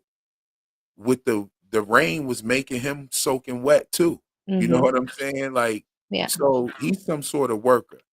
He's some sort of worker, and I'm I love one thing I loved about it is they made Victor point out the fact that he looks different, and they didn't try to like gloss over it like they do with Yeah. E. You And know the what I'm saying? environment. They The take advantage of him aging, which is mhm. gonna be really dope. But Yeah, yeah, because I don't what want about them the to environment? change. I don't want them to change the boy in white. We want to keep the same actor. I don't like the changes they make when it's obviously that it's a different person and we just have to pretend. But they also use that as an opportunity to address the snow. There wasn't any snow. So they're saying, I'm changing, the place is changing. Don't question the snow or the weather or me looking older. I agree with that. I think the weather shit was whack. I think what was the snow for? Like the snow, the weather and everything didn't even seem to be as much of a threat in the overall season. Like it was cold. It looked like it was cold for a couple of days or whatever. And it was probably really cold out there for the actors or whatever. But the snow really didn't have an impact other than hiding the fucking bear trap for Christy to step in it, which really like didn't have any consequences or anything. Mm-hmm. She just hurt her foot. They took her home and now she's still taking care of everybody else. Exactly. I thought it I was funny as hell how she mhm. just hopped away from Julie after checking her out and just like hopped away. like, I, like what is that? Like, I for sure thought, see, you see things and then you think, okay, they're going to go in this direction. That's going to be interesting. So I thought, now that she is not well, she's going to need to recover, which means that Marielle, the person that people don't trust, like we saw Ellis and Fatima, didn't want her to be looking after the baby or like after Fatima. Now it's gonna like force them to go to Marielle. And if Marielle is evil or if she's being influenced, we'll get to see that. But that didn't happen. She continues to do her job. So basically, we didn't really. What was the point of the bear trap? Then I thought, okay, maybe they're gonna bring in a polar bear for all of the Lost fans as a little callback, an Easter egg, and they didn't do that. yeah, I mean, what was the bear trap about? Like, they never let us know who the bear traps were really intended to catch. They never let us know who put the bear traps out there. They didn't really get into. They just had somebody walking around the cabins at night, and they just like let that shit go. They that had as much impact as the spiders biting Boyd. You know what I'm saying? That had just about as much impact as that. You know what I mean? Who planted the crops? What were the scarecrows? Wait, let's go through. Who planted the crops? What were the scarecrows? What was walking on the roof? You know what I'm saying? Uh how long have they been out there? Is it somebody is it a person? Is it a creature? What the hell is it? What's going on? It would have been so dope to get something else. You know, I, Yes. I I think that it's corny that all the new characters that we got came from the outside world. It would have been so dope Mhm. to catch a new character on the inside, which we still might get that. Which we still might get a new character on the inside, and according to the IMDb, we will. You Mhm. know what I mean? According to the IMDb. You know what I mean? Who set the bear trap up? The man in yellow? You think it's the man in yellow that did those things, or are you just saying the man in yellow is the new character? Which the IMDb says that anyway. Mhm. Yes, it does. You know, the weather was just a symptom to show Frumville was changing. Okay, that's cool. I can get with that. I mean, I don't know. They just could have done a whole lot more with it. They should have made that shit like cold every day. They should have made they the cold should have been a real part of the threat. And I think that the food shortage was solved too fast. It was. The food shortage was just solved too fast. They came right through. Yeah. And I think they solved the food shortage fast to show how bad a decision it was to run out there and get the cows and lose Tien Chen. That's probably what that was. It was to give Donna her argument against Boyd in the sheriff station. You know, Yeah. Donna been wigging the Mhm. fuck out on Boyd lately. What the fuck is up with that? Well, honestly, she's never been helpful. I know Never. people like Donna, and I like her as Donna, but as a leader, I don't think that she should be a leader. And it's no wonder that the house that she was running was just set up for entrapment. This is a setup. You're giving people alcohol, weed, the windows aren't shut. You're setting them up for failure. I don't think that she's a good leader, and she doesn't help Boyd. All she does, whenever we see her interact with Boyd, it's either because she has a complaint or she wants to be like a beat to her. Yeah. Like she is so rude. She's like pointing out things that he already knows. Like, we don't need another Abby. You know, are you thinking about your wife? It's like, of course he's thinking about his wife. Of course he's thinking about everything that's gone wrong. We don't need you to point it out. You're not helpful. Yeah, that was crazy with her saying that that was just a crazy notion which wasn't even right, and I don't even know why Boyd didn't respond to that shit.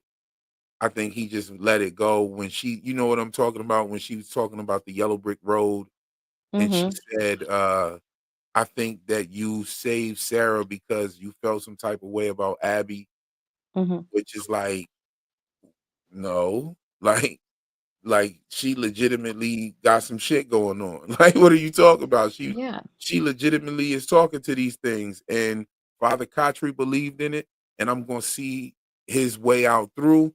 And then she realized that he realized that she really did have some type of contact because she knew what was up for the Mr. Fishing Loaves.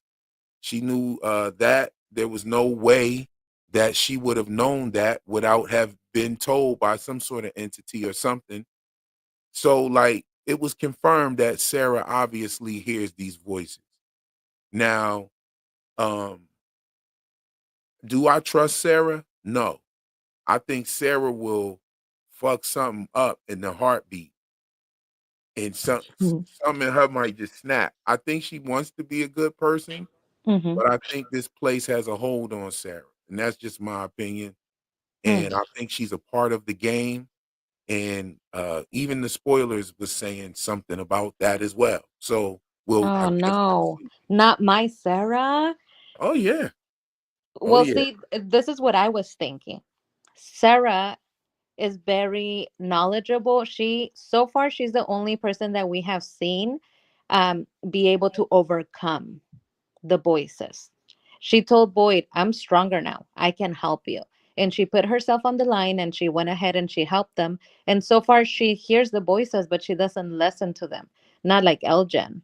Elgin is like more than happy to do whatever Kimono Lady says.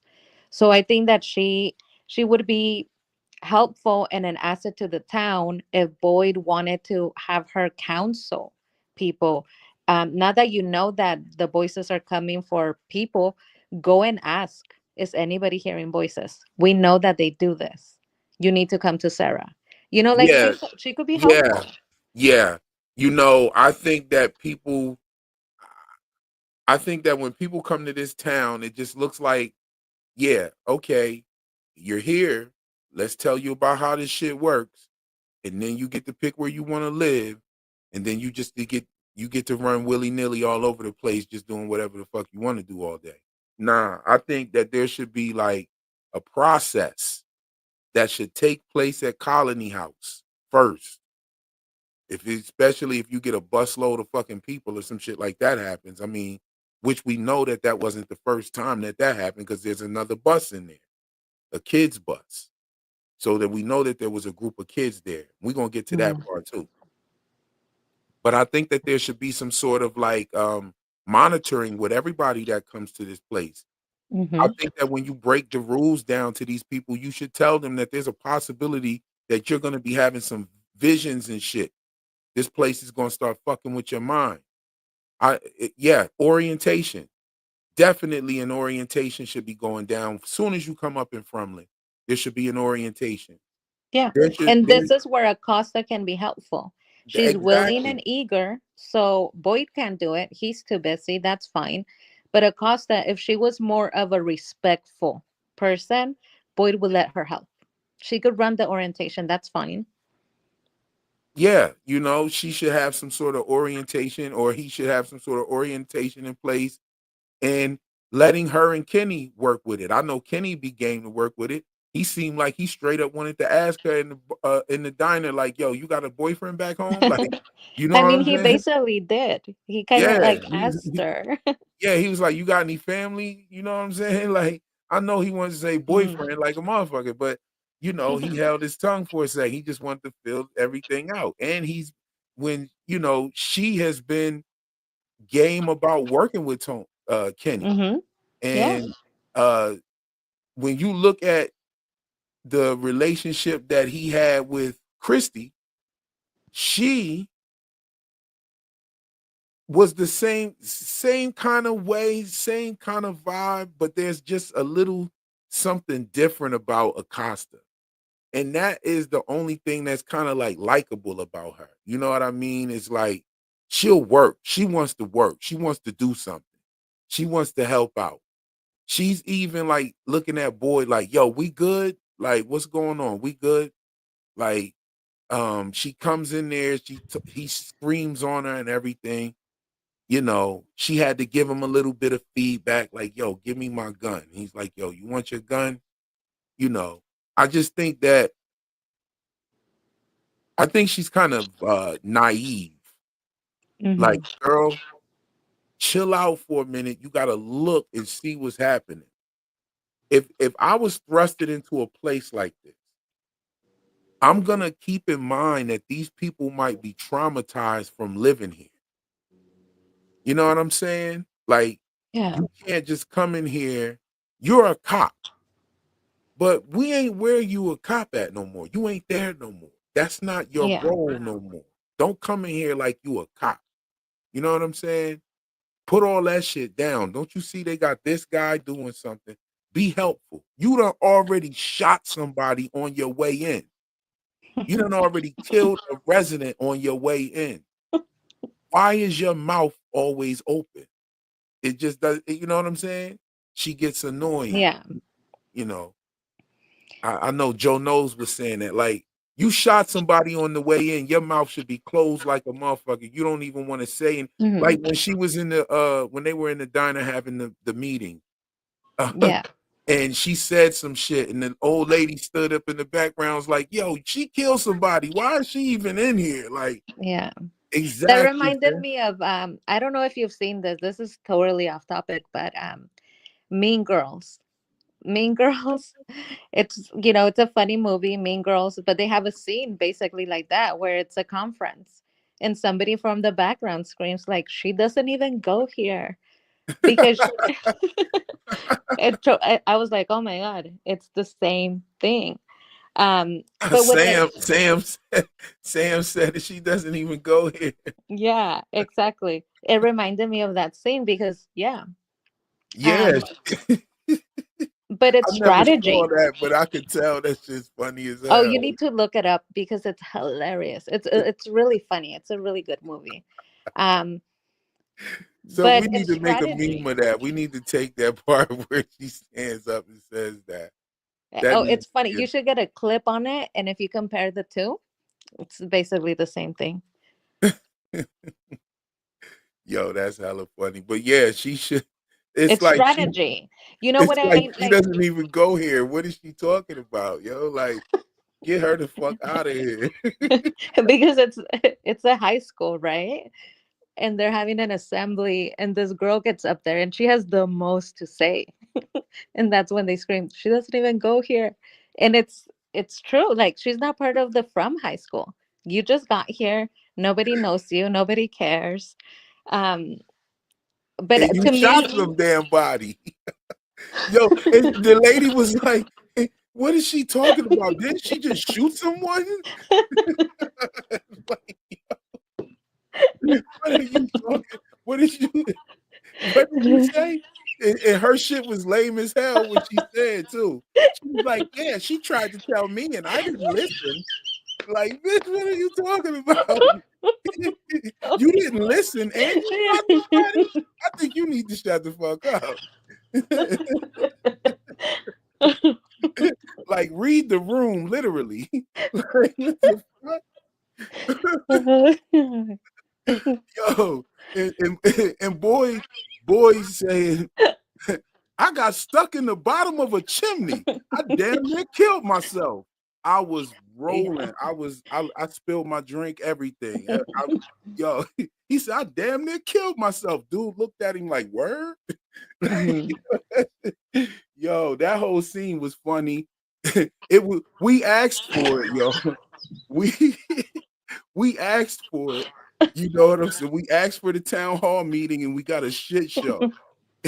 And Jay was dropping wisdom to Ethan the whole Oh time. yeah. He's like, yo, whenever it's 3 motherfuckers in the room, it's pointless. You know? Yeah. Yo, that's hilarious. I definitely got to go watch Mean Girls Yeah, now. that was, oh my god, that was really good. But it's the same thing this episode. She doesn't learn. She didn't learn from the meeting. She's saying, I'm a good cop, I can help you. And it's like, you shot someone, you're not a good cop. The facts are against you. You're not a good cop. And you don't get to say if you're a good cop. You know who gets to say if you do a good job at your job? Is the people that have It's the to people that receive the right. service. Exactly. You A don't teacher tell us doesn't get to say, I'm the best teacher. It's the students who say, right. that's the best teacher. You don't tell us your royalty. We tell you your royalty. We crown you. You don't crown yourself. You don't Exactly. say, especially in the shit that she said to Boyd when Boyd was like, I'm trying to keep people alive. And she was like, well, from what I'm hearing, you're doing a shit job of that. And it's But like, you what? killed someone. Yeah, I'm doing a bad job because you didn't help me. You killed someone. You killed someone on your way in here. I What? found the talismans and organized this motherfucker on my way in here. Sit your little freshman ass down when it comes to this. Exactly. Like, I think they're making us not like her. Like, she's like the female Jim character. Because Mm-hmm. nobody really was rocking with Jim at first. Because he did do a lot of dumb shit. He did do a lot of dumb shit. Boyd Yeah. ending him up in the RV that night was hilarious too. Like, Boyd, Boyd stretching these dudes up like this, and Boyd looking at Randall like, yo, you can give him the cow, you can give him the goat back, or or we can just do this right here, right now. And he just stood there and looked at him, and Boyd Mm-hmm. gave the goat back. I love that's the Boyd that I'm talking about. I want to see Boyd. I wanted to see Boyd catch one of the slow walkers from the moment he said that that's what he was gonna do. I had been waiting on that. I was like, yo, I wonder what they're gonna ask him. I wonder if they're gonna have a Well, conversation with one of them shit. do you remember this? I for sure thought this is foreshadowing. When they were killing Tian Cheng and they were like, they had him in the pole and they were like setting up everything. He said, I'm gonna fucking kill you. And I Oh thought, my god, yeah, I was yo, like, that's foreshadowing. He will. I bet you and Boyd is he's gonna gonna get do his it, and then they revenge. left that alone. And yo, what's so crazy is we didn't ever see the cowboy ever again.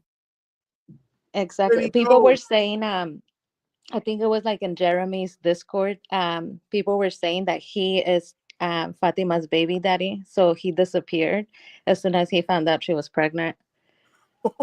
I don't think that's true, but that's like a funny Yo, concept. that's hilarious. He's evading child support. Yeah. That's what happened to the cowboy monster. He Cause hasn't he, worked in centuries. yeah, because So, she did give him the middle fingers at the post office, like, hmm, and that was his invitation right there. He said, "Oh yeah, okay." And then next thing you know, she ended up pregnant, hmm. and he's out. He's out.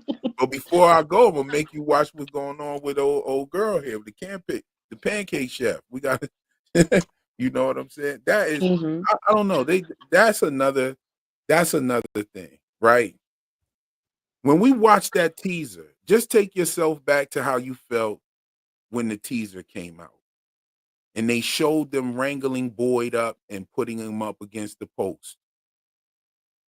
We thought that we was gonna get a whole season with some badass shit going on the whole season. The the the little interviews that they were doing, the little sound bites that they would do in front of the camera on the red carpet. Yeah, this Mm. season's gonna be fire every episode. All of that. Yo, they were lying in some of the interviews. Donna said we get a new set of monsters. I guess the kimono lady's a new monster, I guess. She classifies them fingernails look crazy. Them Yeah. them teeth and fingernails look crazy on the kimono lady. She definitely she definitely looks like a monster. And now She got old innocent Elgin Mm, I don't kidnapped. think Elgin is no innocent All right, person. so let me ask you this: did Elgin and this is for the chat? This is a poll, one or two. One, if you feel like Elgin seemed to be an innocent type of character from the beginning of his entry. And two, if you always knew some shit was going on with Elgin. Please be as honest as possible. Now that you know he kidnapped Fatima, don't let that influence this. But didn't, to me, I'm giving it a one. I think that Elgin came off to be like a real innocent. I thought he was actually going to be helpful because of his dream. I thought he knew something about the water. Then they showed us where the cabbage was growing, and that was a whole lake right there. And I thought that that was going to be the lake that he was looking for. Like, I don't know, but what do you think? Elgin seemed innocent to me. So you don't think so, sis? Elgin, Yeah, I think it depends on your life experience, honestly. I think it depends on what type of person you are, your perspective, and trust. For me, I can't speak for all women, but I think a big number of us, we don't trust, like, we been there, done that. Okay. If you see a guy that is a good guy, quote unquote, oh, I'm just a sweetie, I'm just like such a nice guy. We always look closely. They tend to be the worst. And to me, Elgin was always weird. The whole thing he had about, like, I I used to make owls with my grandma. It's like, okay, you're just trying to prove that you're just this really sweet person and yeah. like you love your grandma. I mean, been there, done that. Elgin was the illest plot twist. You got a Hmm. guy that was going, he was on his way to visit his grandmother and take her to church. That's I the I mean, come illest. on. That's the It's illest plot twist right there. And he seemed to be so nice and he tried to be helpful. He saved Ellis. You know what I'm saying? He saved Ellis' life for sure. There's no way that Ellis was gonna make it through the night if Elgin didn't do what he did. hmm Um, you know, and but his dream to me didn't have anything to do what was really going on, and the dream was corny, and we never got to hear what the whole dream was. I hope they tell the. I said this yeah. episode 8 that I hope episode 9 they tell us Elgin's dream. We still didn't get Elgin's dream. I hope we get Elgin's dream for episode 10. We never got hmm Elgin's dream. What was Elgin's dream? You He know what made I'm a mention. He made a. It was a small remark, but he said, um, "Fatima, the baby has helped us before. Remember when it showed me the nursery rhyme? That's what helped us save, help Boyd, right? Save them." And I remember when we were watching that episode, a lot of us were saying that's redundant. We waited for him to tell us his dream. He's just repeating the nursery rhyme that three other people know. You're not special. It wasn't worth it, right? But to him, it seems like Kimono Lady told him, this only happened because of you. I told Oh yeah, you. that was crazy. Yeah, I mean, and he's so easy to manipulate. He's like beaming, he's smiling because he feels like he's special. And the fact that he was talking about his grandmother and he was hanging out with Tilly the whole time, I feel, in my opinion, it's by design because you're not going to suspect the nice guy. He's such a sweetie. He's such a nice guy. He's making a baby mobile for Fatima, so you're not going to suspect him of hurting her. However, some of us don't trust people like that. It's too weird. You make me a baby mobile. You Yeah, just this got big here. dude doing it. Yeah, you just got here and this big dude making a baby mobile, bro. You ain't made shit else here. We got motherfuckers here making dream catchers and all types of shit. You ain't made shit, and then, now you want to start some arts and crafts with this woman? Like, yeah, Taking pictures of me. I'm coming down the stairs. You just snap a photo. I would be like wary of that yeah, guy. Like, that guy's weird. that's kind of weird. Yeah, I definitely agree that all of those is weird kind of behaviors. Like it's crazy, like somebody just walking around taking pictures of people. Oh, I'm making a picture, and then hanging him up like they were drying in a red room. Yeah. That was weird. Like what? That's not what people do with Polaroids, bro. They develop on their own. Like But you have look at that behavior. He's a nice guy. So nobody's going to suspect them. Nobody's going to follow him because he has been setting up the whole idea of anybody could hurt her except for me because I'm like such a sweetie. I made her a baby mobile. Why would I hurt her? It's all by design. We all know that. Nice guy until he and kidnaps you. then we see him have a seizure. He Mm-hmm. throws up, so we thought he was kind of a little autistic or something. People Mm-hmm. were saying that. I was kind of thinking that. I'm gonna just be honest. I didn't see them going dark with Elgin. I just didn't see that. I hear a lot of people out there saying that they were disappointed in that as well. Um, Yeah. then they made him into a victim when the thing came and pushed him under the water at night. You Yeah, know but what look at that. Look, to me, this is what I call Elgin, and it's not nobody's gonna agree, and I'm okay with that. He is maliciously stupid. He wants to believe he's special. He wants to believe kimono. He wants to be part of this grand plan to get out. He's gonna ultimately be the hero. So it's like you want to believe that, and you're not looking at the red flags. One, she's scary. Two, she tried to choke you. Like she pushed you underwater, and then she's like, babe, it was for your own good. And he believed her. Mm, She's doing everything to show you she's bad. The way that she first like grabs him and like pulls him in and is telling him like secrets about what what she yeah, wants him to do is like, come on, Elgin. yeah. He was kind of stupid. He was kind of stupid. You know, I agree with that. Very gullible kind of guy. You know what I mean? And he wasn't stand up either. Like he said that he had Sarah's back, and then he kind of like watched her get harassed by Kenny real quick. He didn't really care about that situation. Mm-mm. And he He moved didn't right care and he about moved right on Sarah. to Julie after that. Oh yeah. The minute that he found that, oh, you're Sarah in the church, you literally see him back away. So it's like, oh, so you were only being nice and sweet and putting on an act because you thought she was cute.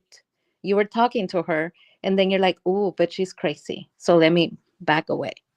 He was even Yeah. saying, like, oh, you seem like a good person.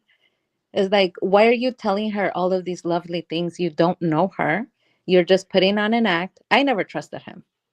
And I hope he doesn't make it past this season. I want Boyd to find out what he did.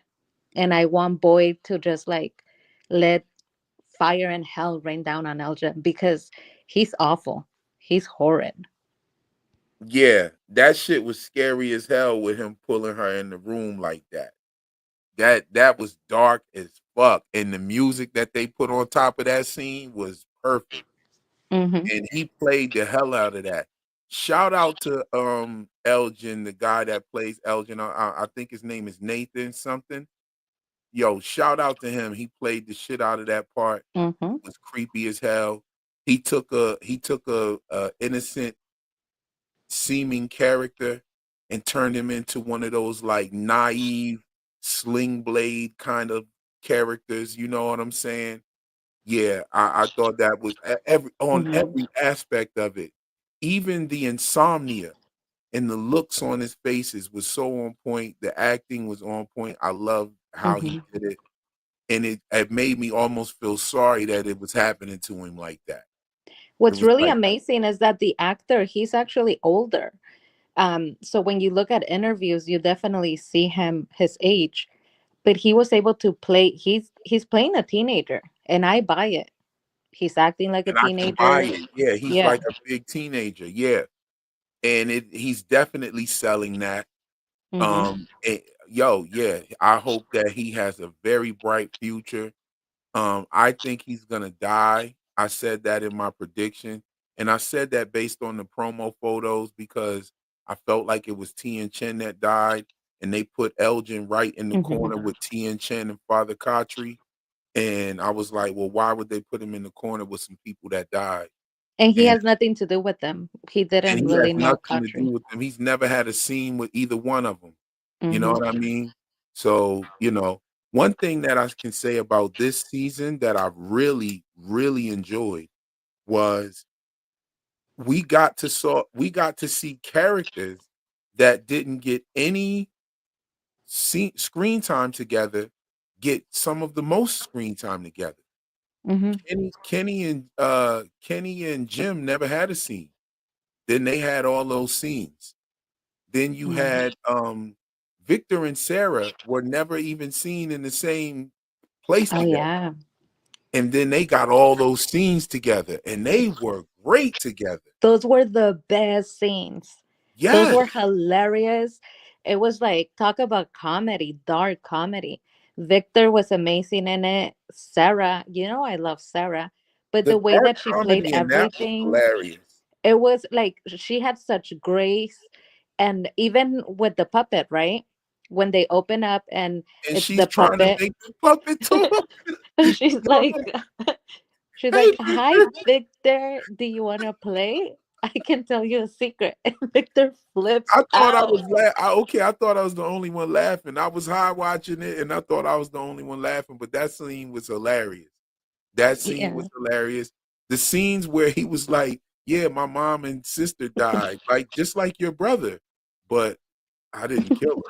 Like, you know, And that Sarah just like standing there with like a really like tiny like smile, like, like, you're not doing it right, Sarah.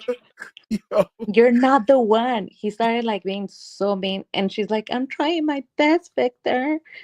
It's like, "You're not the one. You're not the one. You're not doing it right." I mean, it's like, Jesus, you're so abusive to Sarah, and she's William still like so nice. William says Sarah's the worst babysitter ever. Yo, that's Yeah. crazy because I mean, yo, she totally like ate every one of his insults. Like he called her the Mm-hmm. scariest person in this place, and Yeah. she just looked at him like, "Damn." Like, I can't even say anything. If he say one more slick shit to me, I'm It was gonna she's been so good. It was gonna be like her 13 reasons. Like, I'm gonna kill you. You say one more thing. Yo, yeah, say one more slick shit about me being scary or me killing my brother. I'm coming at your neck like a button-up shirt. Yeah, I'm all of coming. her progress. He could have undone that. But she is so graceful and she recalls that same statement. What's really like adorable, it was really nice to see them together was when Victor no longer wanted to go through with the plan, she said, "It's okay. I'm here. And remember, I'm one of the scariest persons here. You don't have to be afraid." So she I kind of love like, how she flipped that. Yeah, yeah, that was that's amazing. sweet. That was Yeah. amazing. It was sweet. It was right on point with him, and it was reminding him like, "Yo, I'm here for you. I signed up for this. I Mhm. signed up to help you figure out what you trying to figure out, Victor.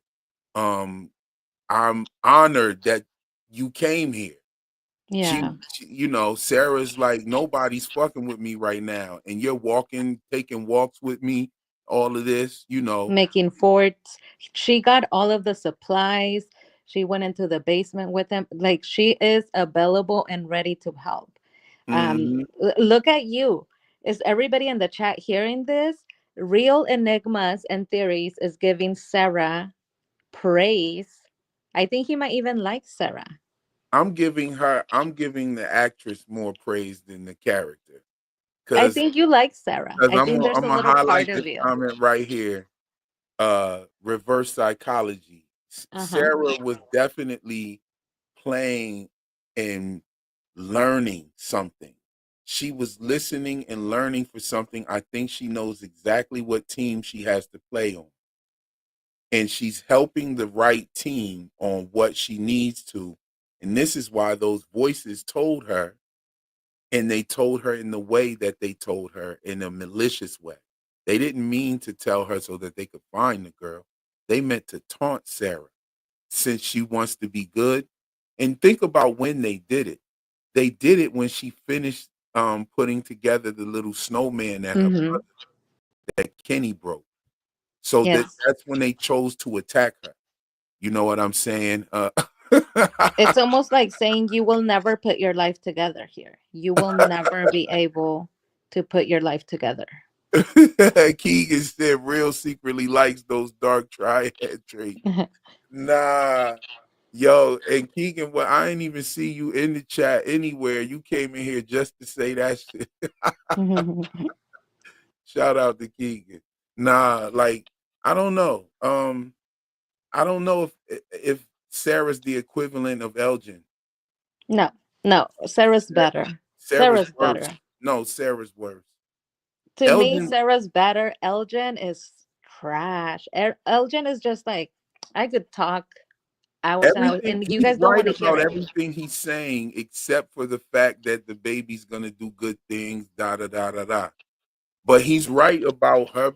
There actually is a baby. He's right about that. They're giving him all the like you got to put cheese on a mousetrap for it to work, right? You got to put some sort Mm-hmm. of bait on the trap. Yeah. So the bait in this case is the truth. They're telling him she's pregnant, yo, and you need to get her somewhere where she's gonna have this baby. You know what Mm-hmm. I'm saying? And boom. So that's what he's trying to facilitate. They're just the lying, the trap part is, and everybody gets to go home. So the only similarities between him and Sarah are the fact that they are under the impression that they'll get to go home for their actions. Mm-hmm. See what I'm It's saying? something that it might potentially be something bad. Right, but You look at don't the usually want action. to kidnap someone, but that it's going to lead to salvation. Right, but look at the actions here. Right, they knew that they couldn't get Elgin to kill no damn body. I'm telling you that right Yeah. now. Elgin wouldn't have killed nobody, but they knew that they could get Sarah to kill somebody, and this is why they tested her with the murder of Toby. Mm-hmm. Because why would they tell her to kill Toby and take his tongue out if they asked her to leave the door open as well? Because it's not like he could have got up and ran. Yeah. You know what I'm saying? So she could have just left the door open to let them get him too. But they wanted her to kill him and make Mm-hmm. it look like one of them did it, right? And Yeah. the way she killed him was the most callous thing on the show so far. Well, you know what? That's ancient history though. We need to get over that. We need to move on. Remember when she was sitting out there with Victor and he laid his little head on her shoulder? That Yeah, was really cute. yeah, that was cute. Yeah, but this okay, so Sarah could be the actions is what we need to focus on. Sarah, like James Mathis says right here, she's experienced. She has done that shit before. She kissed that man on his lips and stuck some ice pick or some type of shit right up through his throat, and that was that's the most gruesome killing that we've seen on the show. Even Potentially. I yeah, will say this, okay? Um, I love Sarah and she's done a lot of work and I forgive her. She has my forgiveness, my absolution. She's fine. She could go to okay. heaven. So But I will now say there's an this. obvious. I have to call out this and push this back. There's Mhm. an obvious bias here. I Oh, don't know. yes. I don't Oh, know where it's yes. coming from, but you say that Elgin is creepy in the Trash. worst, and you Yeah. hope that he dies. But all he's Mhm. done is actually kidnap Fatima. He's trying to help her. He's sacrificed his own Well, blood to feed he's her. thinking that he's Right, helping. right. He thinks he's helping. Right, he actually thinks he's helping, and he hasn't killed anyone. Right, Mhm. Yeah. and and also Sarah has killed someone, has killed her brother, tried Mhm. to kill a child, Mhm. and you give her a pass. Yeah. Oh no, 100%. Like I will admit to my bias. I'm 100% biased. Sarah is always gonna be my girl. I love Sarah. I don't give the same grace to Elgin. I refuse to. But I acknowledge that.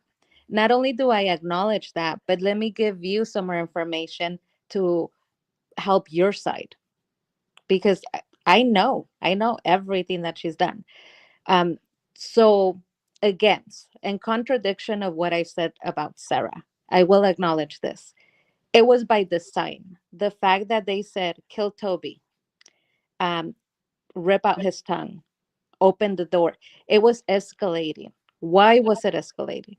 It was escalating because they knew what we are going to eventually have to ask you to do is to kill a child. That is the worst, most vile thing you can do. So they knew we can't start off hot and say, go kill a child. We have to start off slow. We're going to escalate this. We're going to make you kill a stranger, a man, and then somebody that you know, Kenny's dad, and then a child. Mm, So it was definitely by design, and she was following and willing to do that. And I do think, mm. like we see with the children, it is the ultimate betrayal to kill a child. So, yeah, in real life, we wouldn't be friends, but on the show, I love her. Yeah, I like the character. I like the actress. She does a very good job. She does a very good job. There's a lot of people giving Sarah a pass. They're saying that she was honest. Sarah was not honest. Sarah was totally dishonest. I mean, you tell Christy that Sarah was honest when she played against her emotions, asked her what she asked her, and then stole something from the clinic. So you ask her if Sarah is honest. So, but then you also have, Sarah locked up Tabitha in that room. So, Mhm. I mean, she matches him with a kidnapping. She has the largest body count of anybody on the show. But let's talk about Christy. I think that's a great comment. And thank you for bringing that up because Christy told Boyd, oh, she came here, she asked me, and I said I would do something bad if I could see my fiance again. It was very interesting that Christy never had that conversation with Kenny. Christy should have gone to Kenny and said, Sarah came to me the night before, and I said yes. I basically condoned it. So she's also keeping secrets. Um, and she also, her answer was yes. I didn't hear what you said. Run that back again. I'm sorry. Yeah, remember when Christy, they were having the girls like sleepover, and Christy said to Sarah, yes, I would do something bad if it meant I could see my fiance again. Right. She never told Kenny. She should have told Kenny She because should she have told basically Kenny what? condoned the behavior. She should have told Kenny what? That she had this information, like that she knew that Sarah was on a bad streak. Sarah killed Kenny's dad basically by leaving the door open. Oh, okay. Yeah. So she, I mean, it doesn't take Einstein to know, oh my God. So there was like this murder. They got into the place they never get into. And now I have this weird girl asking me if I would do something bad. Put it together, you know? And then she actually did something bad. So now you yeah, have even more information. that whole conversation was a red flag. I think that Christie investigated the question as much as she could at that point. I because she said I don't remember exactly what she said, but Christy looked at her and actually like said, "So what do you mean by this? Is this something?" She was like, "No, no, I'm just asking like if it was something that you could do and if it would get everyone home." Like she just reiterated what was at Yeah. stake. But Christy Hmm. did like kind of like question, why is this girl asking me this? You know what I'm Hmm. saying? Um, but I have to agree with you. I think that the questioning was a red flag. I think that the questioning was a red flag. Um, but it also shows the cunning of like what William said, Sarah's a psycho. She meant every question that she asked Christy. And I think that says right there everything. Well, Oh, you could potentially say psycho, or Sarah is somebody that was questioning what she was being asked to do. I think that the question was honest. I definitely think that she meant it. And I think that she picked somebody that she admired in a way and asked them to see if their values would align. And Christy said yes. I would have well, asked, well, what is the bad thing? It depends. If the psychology behind Elgin and Sarah are a little bit different. However, I can agree. Somebody brought up earlier how in the chat just now, I can't remember which comment it was, but somebody definitely said that Elgin it, Elgin is a psycho for acting like he wasn't the kidnapper to Ellis and just like kind of casually talking and saying, "Hey man, you want to go look for her with me? Can I pair up with you?" Like, yeah, I think that was kind of wild too. You know what I'm saying? that's unnecessary. I feel like that was unnecessary, and it was evil of him. And also the dress, bringing her the dress and sort of like saying these things that are like you're taking care of her. It to me, it just reads darker. The fact that you brought this girl this maternity dress because you know that she can't get out because you've kidnapped her. I mean, Right. that's And dark. saying that she's not a prisoner, but then not letting her go at the same time. Like, Yeah, and then yeah, telling her, that clothes is not gonna fit you. Like, so I brought you this dress. I mean, oh, creepy. But like I said, I'm Keegan, biased, so I'm not the Keegan person to says have the baby's first conversations. solid meal will be Elgin. Ugh, That's that's funny. that's gross. Okay, so all right. I appreciate the fact that you are admitting your bias when it comes to the moralities of Sarah. Oh yeah, And we 100%. discussed them and compared them to Elgin. I think that's Mhm. great. Mhm. There are other moral decisions in the show that we could touch upon. Um, Donna not wanting to tell people about the voice on the radio, like just secrets that are seemingly harmless, but I think it was important information that shouldn't have been kept from anybody. Mhm. However, how are we looking at the morality of Boyd and Ellis hiding Fatima as the killer of Tilly? How long does this go Mm. on? And how does the town react when they realize that it's Tilly? I mean, when they realize that Fatima killed Tilly. And again, just to reiterate the question, how do you feel about Boyd and Ellis's morale Mhm. when it comes to hiding or lying for Fatima? Mhm. Well, I think it really comes full circle for us. We started the show with the knowledge that Boyd was put in a situation where he picked the town over his family. So we have that decision. He makes that choice. Now, 3 seasons later, he's being asked the same question. Are you going to pick the town or your family? This time he's making the second option.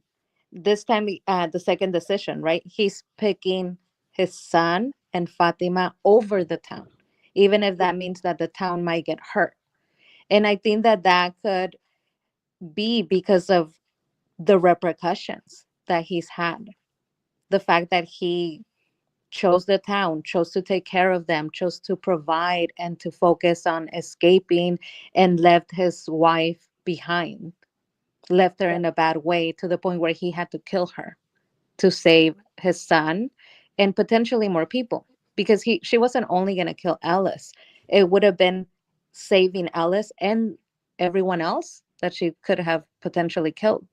So this time around he's making the second choice, like, and when it comes to the morality of that, I think that we have to remember that he's being put in a very difficult position because this is his child.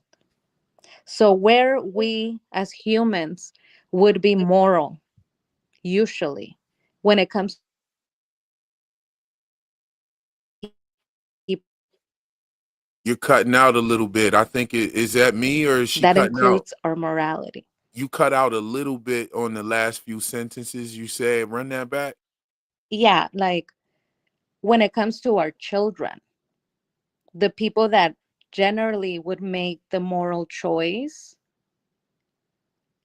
tend to choose to protect their children. It's different than if it was any other family member. And when it comes to that, I feel that Boyd has experienced things in the town where he's realizing he's gotten like close to nothing back from his sacrifice. Mm, okay. How do you think the town will react to Fatima? Well, I think it could go one of two ways. I tend to lean on them embracing Fatima. Fatima, just like Donna mentioned, she is a pillar of the community. She is everybody's friend. People tend to love her and to want the best for her. So I think that it could go positive. I think that they could potentially want to help her, especially because she was kidnapped. So that makes her a bit of a victim. Um, and they could want to help her get through it. I don't know how she gets out of this, but I do see that she has made enough like points with the town that they could potentially overlook the murder of Tilly. Yeah. If they could definitely overlook this girl killing her own brother, then they can overlook what Fatima did to Tilly for sure. Hmm. And now she's a victim. Think- So that kind of puts it in a perspective where are you going to be even more mean to the victim? Right. Now, see, here's my thing, right? All of this makes me feel really like Frank shouldn't have died. He's the only one that Mhm. didn't have an actual hand at the death. He could be a potential part of the cause. But in my opinion, um, his wife, Lauren, is more at fault for Megan and her own death than Frank is. I think that it was taken out on Frank because Boyd uh felt some type of way about him not being there for his family either. And he took it out on Frank. You know what I Yeah. mean? But we have to remember that Boyd ultimately made the decision that Frank didn't have to die. And Frank said he wanted to. Yeah. Uh yeah, I feel that. And he did. Boyd did reconsider. But And when it comes, I think it's fucked up that Fatima actually killed somebody. mhm, Sarah actually killed somebody. Frank mhm. didn't kill anybody. All three of them were offered the shed, and Frank is the only one who gets the box. Yeah, and he made that choice ultimately. I think it points to the way that the rules in the town have devolved. Boyd started out with cut and dry rules, and now that it's become more complicated, he kind of has to let go of some of his very own rules, and everything has kind of changed, really. And when it comes to the mother, I think that we all were watching the first episode wondering why is she just standing there saying, "Oh, honey, step away. That's not grandma." It's like go and grab her. But I mean, we could suspend our disbelief because I think it was supposed to happen that way. But I would place a lot of fault on the mother because she was the one that was home. Yeah, she's the one. The mom is the reason why, because she stood right there and let it happen. When, she should have really been like, Megan, get the fuck away from that window. And that right there would have solved that whole problem. You know what I'm saying? I mean, yeah, it was. I think it was the story was supposed to go that way. So fine, right? But did it make sense? No. Did she have enough time to save her? I think so, potentially. Sure she did. She stood there, uh, Megan, that's not your grandmother. Like, yo, she should have ran her ass over there and slung little Megan into her bed so hard that the covers would have landed on top of her. That's what should have had, like on some like Looney Tunes type shit. She should have slung her ass into the bed, and that would have been it. I just don't understand why she stood there like that, and then we lost little Meg. Yeah. And that whole scene, I think, right there is what had us hooked. That got us all hooked. Yeah. What I think about that is I've long believed the first episode and the first minutes of that episode were the writers trying to weed out who the show was for. They said, we're not going to start off slow. Right off the bat, child murder. If you could make it through this, then you can hang with us. If you watch this and it's too difficult, then it's not going to be the show for you because the whole theme is child sacrifice. Right. Yeah. Um, I had a theory that Tilly was the grandmother of Megan, and that Tilly would have found that out by way of like conversation or some sort of thing like that. Shout out to shout out to Justin White, who said about Lauren being the little side action for Boyd real quick. Um Oh Frank did, gosh, I don't want to believe that. I don't want to believe that. well, Mm-mm. Frank did say that Lauren liked Boyd. He was like, "Yeah, she really liked you, Boyd. She always said that you were the one that'll get everybody home." And all I could see was Boyd saying, "Yeah, you know that bed you sitting on Oh right my there? God, no. Like I was No. taking her home all right." Jesus, no. She No, not probably my Boyd. probably is like, "Boy, take me home. I'm gonna No, take you I don't like home." to think of boy that way. I would read it more as like a marital argument. I mean, I think it's pretty messed up. You have your husband there, he's your husband, and she's like, you know who's really gonna get us home? Boyd. Yeah, you know You what know I'm who I saying? really like and I think could Yeah, save us? Boyd. It's yeah, like, not you. I'm not counting on yeah. you. And he was, and Frank was just drowned in his drowned in his tears all the time about it. You know what I'm saying? Hmm. He's like, shit, man, every time I'm over here, Boyd ends up at the house. I can't come out here. Boyd was? Boyd was on some stepdaddy action. Yeah, listen to your mother, Megan, going on in the house. It's time, stop playing, Mm-mm. put all the toys away. Let's go on in the house. Hurry up, go to sleep. I'll be there in a little bit. Mm.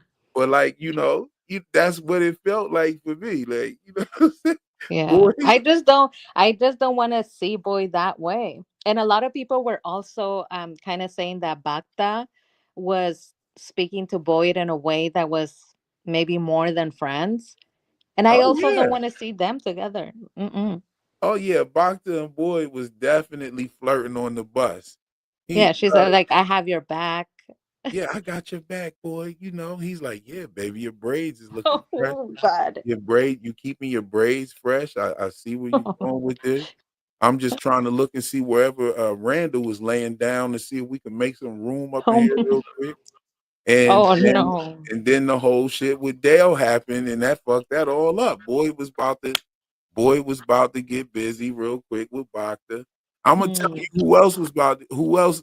I y'all, I know who you're y'all gonna say. yeah, yeah. I know. Go ahead. Henry and Donna was in Jade's bedroom getting busy. I And believe just that one. I believe they that one because he came out of that back room. all Donna did was she got her ass up, put her pants on, put her hands in her pocket, and she disappeared. She know how to disappear by putting her hands in her pocket real quick. She got some magic in her pocket. She Yeah, Jade went in there. He heard this, and you hear the sounds. You do, yeah. You hear the She snuck sounds. out the back. That was her Yeah, sneaking out. she definitely like put her hands in her pocket and pulled some hoodoo real quick and slid up out of there some way real quick. But see, cause she somebody said, nah, Henry too drunk. I'm telling you, he was hitting her with the drunk monkey. Hmm. That's what the corn liquor and goddamn potato vodka. That's gonna have you right. You're gonna be all right. And you see how relaxed he was when he came up out of there. He was like, "Oh my God, yes. Oh yeah, I'm Victor's father. My name's Henry Kavanaugh. Yeah, don't look in this room right now." Oh God. And that was Jade's room, right? Because he Yeah, that was lived his there. bedroom. Oh God. That I'm telling you, that right there was going down. They just didn't show us that part.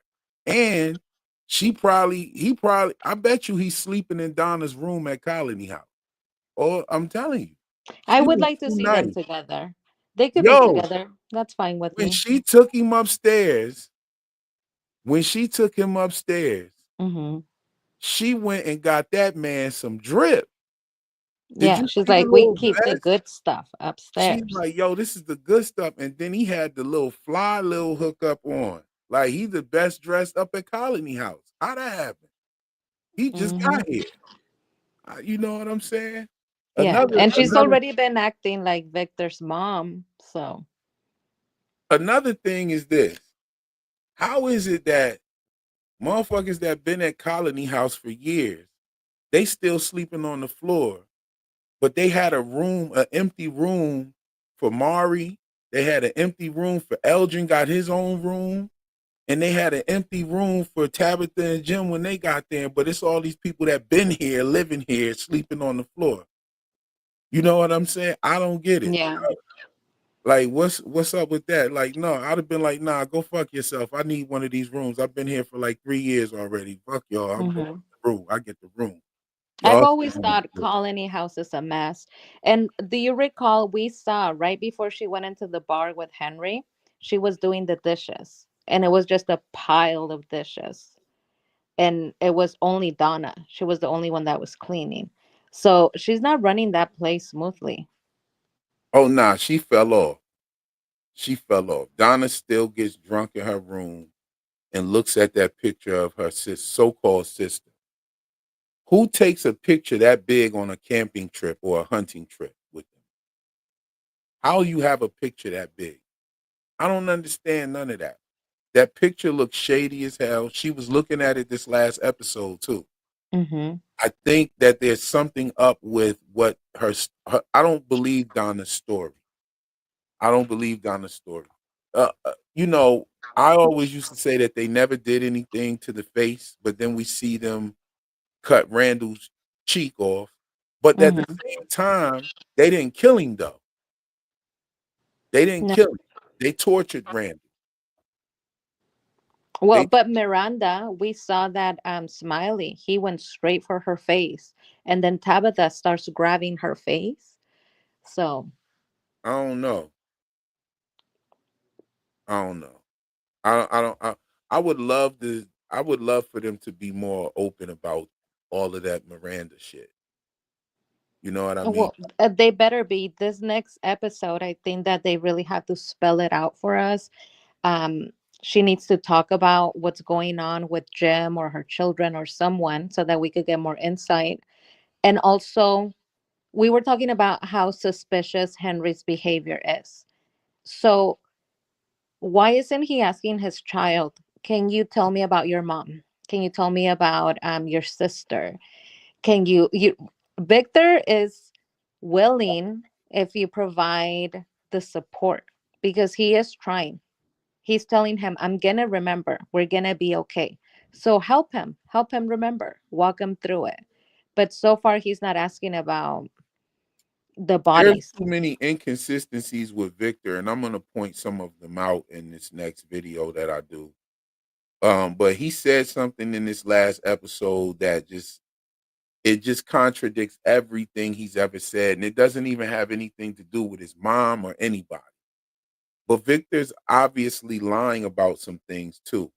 And I find it strange that he can't walk into a house without being asked.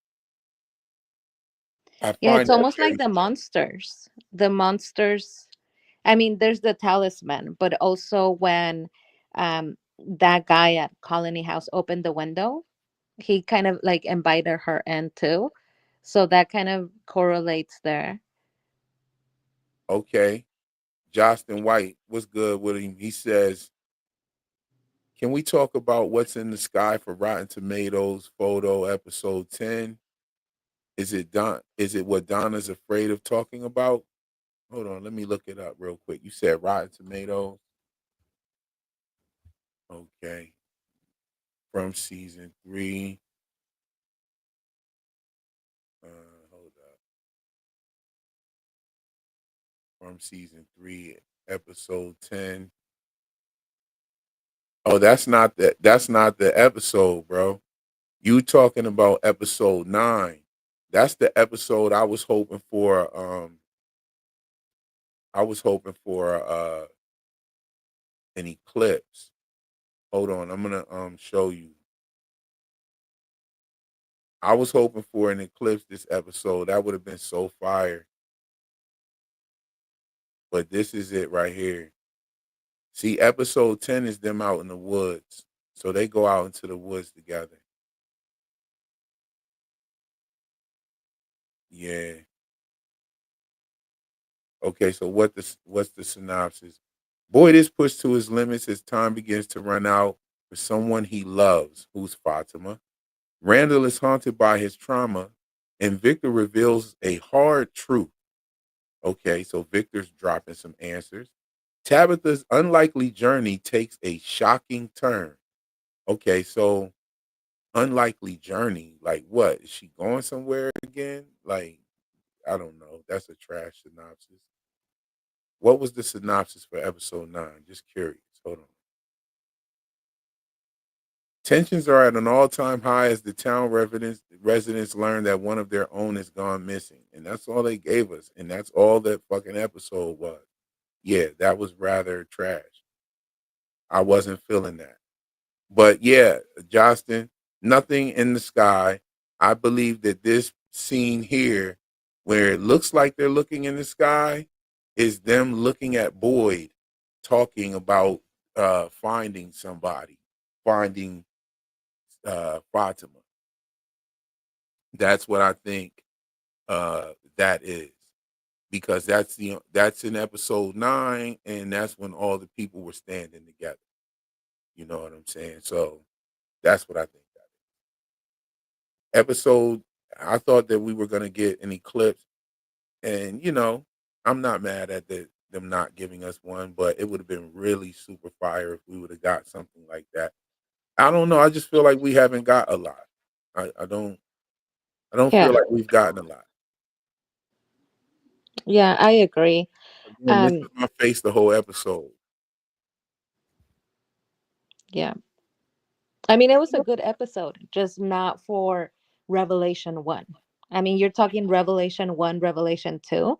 I expect like a little bit more information about what matters. I'm not saying that the pregnancy does not matter, but it's been the huge storyline. And in reality, we need to concentrate on how to get out.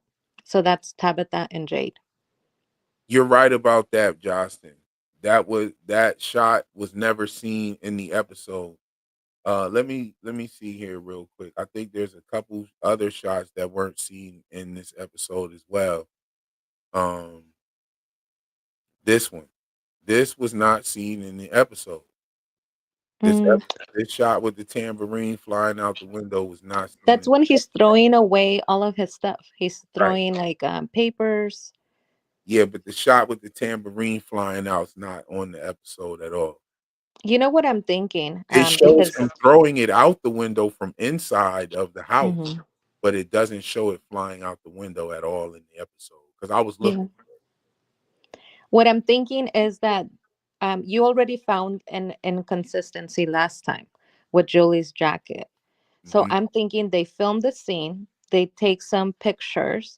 Not everything ends up in the actual scene, but the pictures that they give us sometimes include some of those shots. Because, like Julie without the jacket and with the jacket on, when I was waiting for that when I saw the episode, and they didn't have that picture in that episode.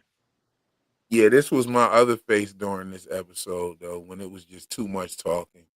By the time it was just Acosta and Donna talking in the woods, it was just like my face was like this right here. Yeah, there are a lot of scenes that I give you that for sure. Like there are a lot of shots from the promo photos that just were not in. This one wasn't in there at all. You Hmm. know what I'm saying? This one wasn't in the episode. Why they do that, I don't know. But the Julie's jacket thing, that's a little bit much. That one is a little bit much. Let me see if I can find where's episode I'm 8. thinking potentially they put out that picture and it's not from this episode. It could potentially be that she goes back and they somehow mixed up the pictures and we're seeing that. That's the only other thing that could explain it. My thing is this: why not just take pictures from the episode that's done? Why not just take shots from the actual episode that's done? It makes Hmm. no sense to do that. To me, it doesn't. It's just my opinion. It's kind of confusing, and it's just a lot easier to just go ahead and take the shots directly from the episode at hand. These Yeah. shots right here were never in the episode. Julie had her coat on. This is from episode 8, y'all. So that's what we talking about, episode 8. Julie had her coat on the entire time. So this didn't happen. This didn't happen. And then when she had the coat on, this is legit. But the crazy part is this is legit, but this wasn't in there. This wasn't in there at all. The torches are not lit. She has the coat on. She has the coat on here, but I didn't see this. I don't recall seeing this shot in the episode. So why give us these three right here? This one that's there, this one, and this one. Why give us that at all? And I noticed something else that when she saw Martin, the torch was lit. But hold on. When Boyd, hold on, where is it at? That was a fire CGI that they Yeah. did with him. Okay, see, the torch wasn't lit when Boyd saw Martin.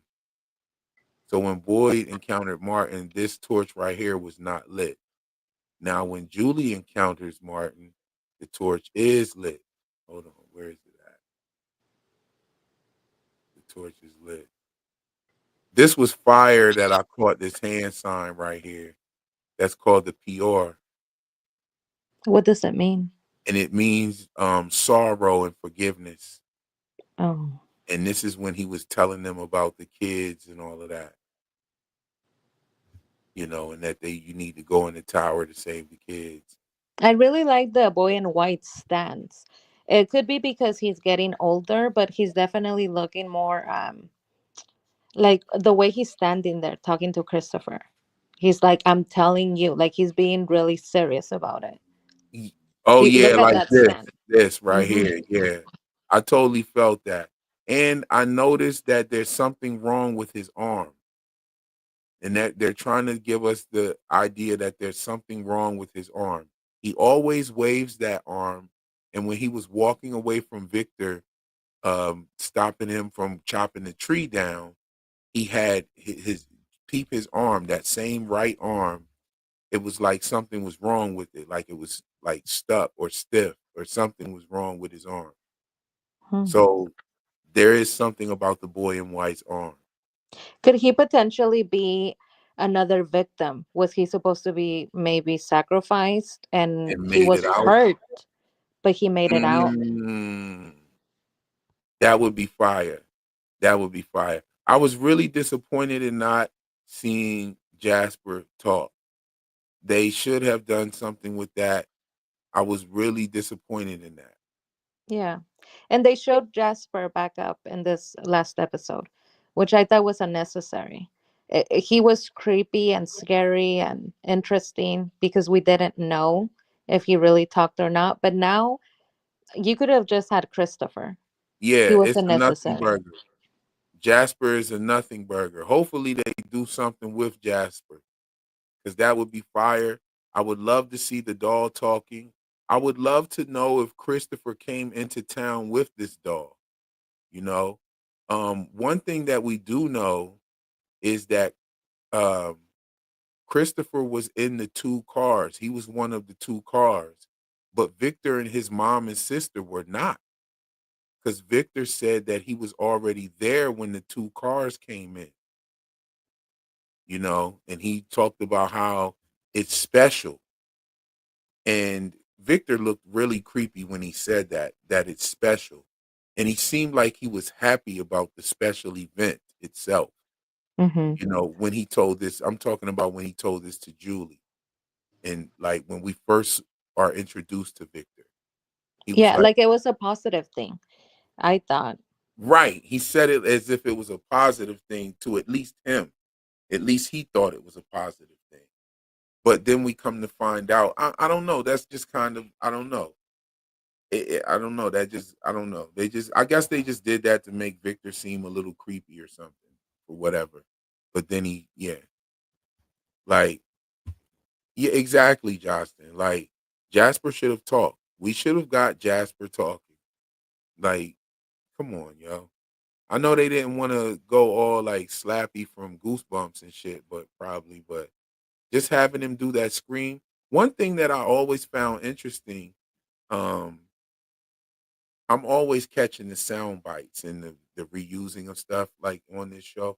I I was the one that caught the Jasper screaming is the same scream that the man was screaming in under the boulder. And I caught the one with Kelly when they was pulling her head out the tree.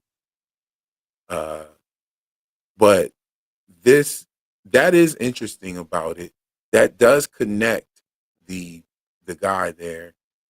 I talked about Martin possibly being like Julie and Randall and Mari because we did see two other victims that were chained up as well.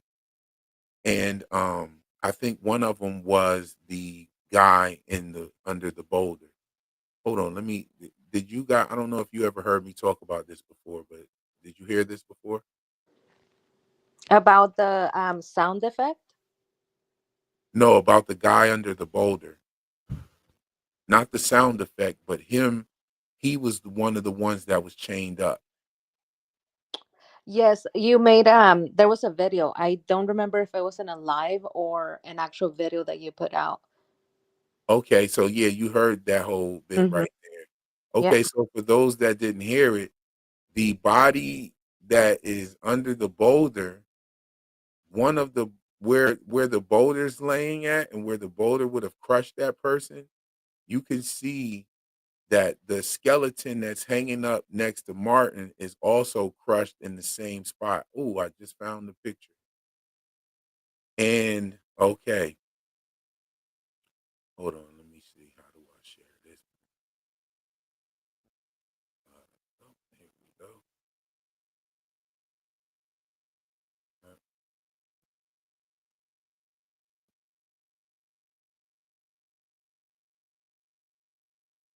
Okay, so this body right here, you can see that the legs are flattened.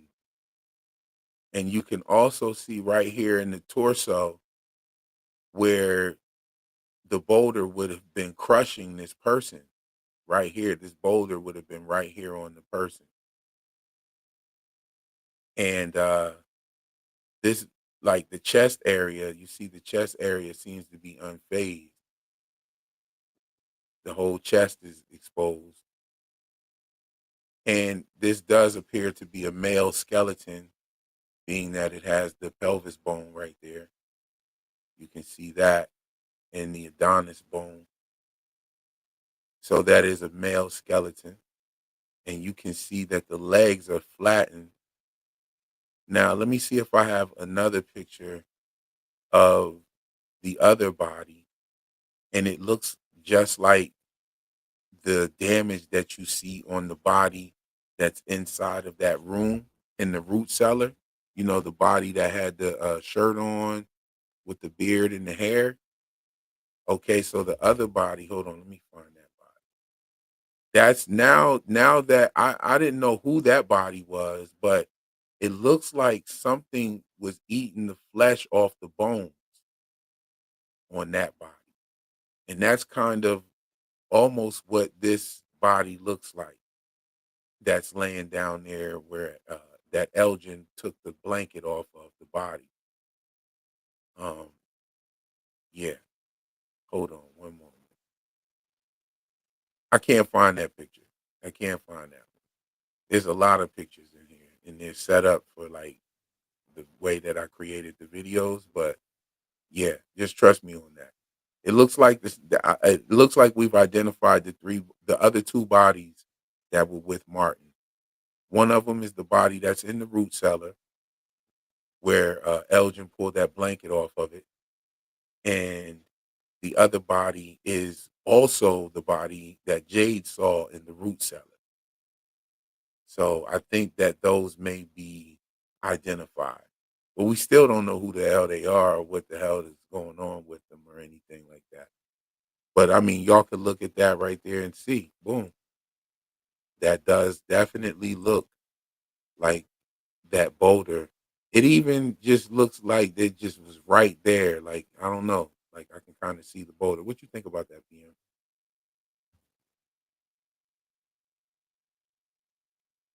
You there?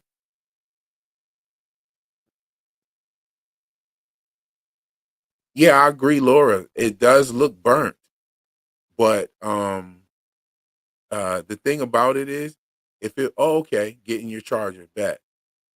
It does look burnt. However, the clothes are not burnt, so it looks like something ate them.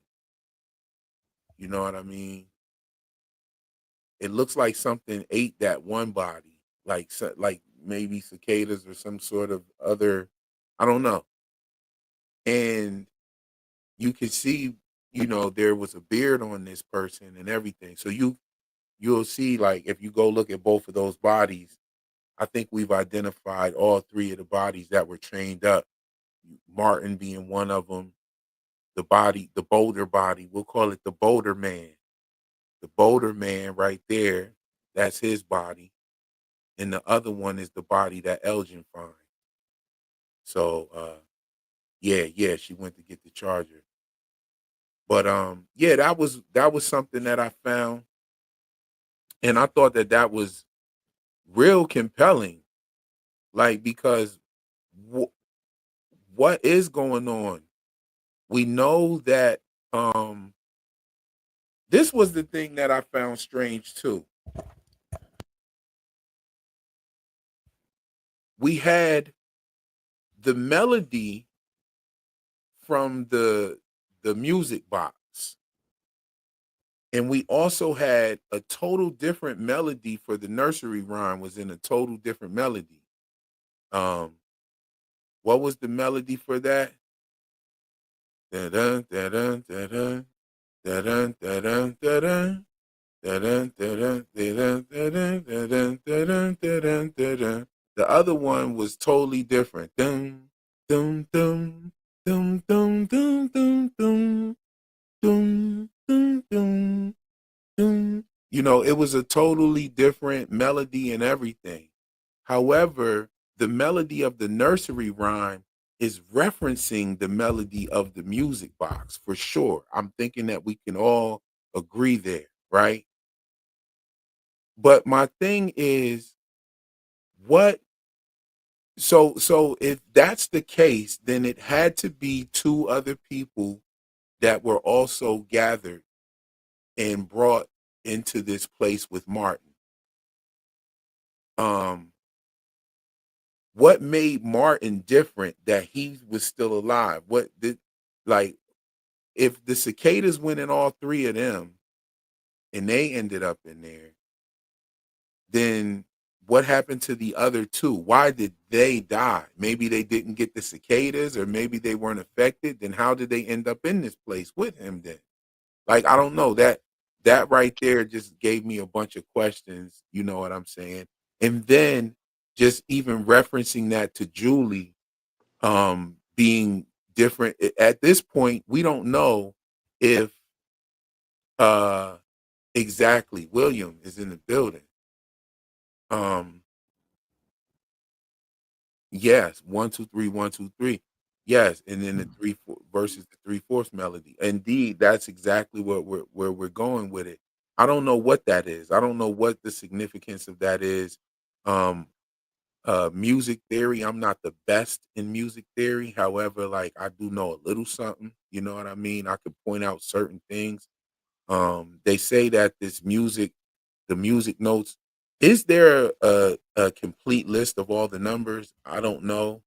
I would love to re-engineer it and see if that's actually what it is, or if they just throw that in there. But the melodies definitely stick out to you, and it makes me wonder why this melody with a total different uh cadence in this in the nursery rhyme speaks upon the melody that's in the music box. And does it have any significance? We didn't see any of that shit again. Like, I think that we won't see that again. However, we did see the cicadas again. So are the cicadas in the music box even connected other than the poem, you know, and the cicadas coming for three? What is that? I think that's where my question lies with.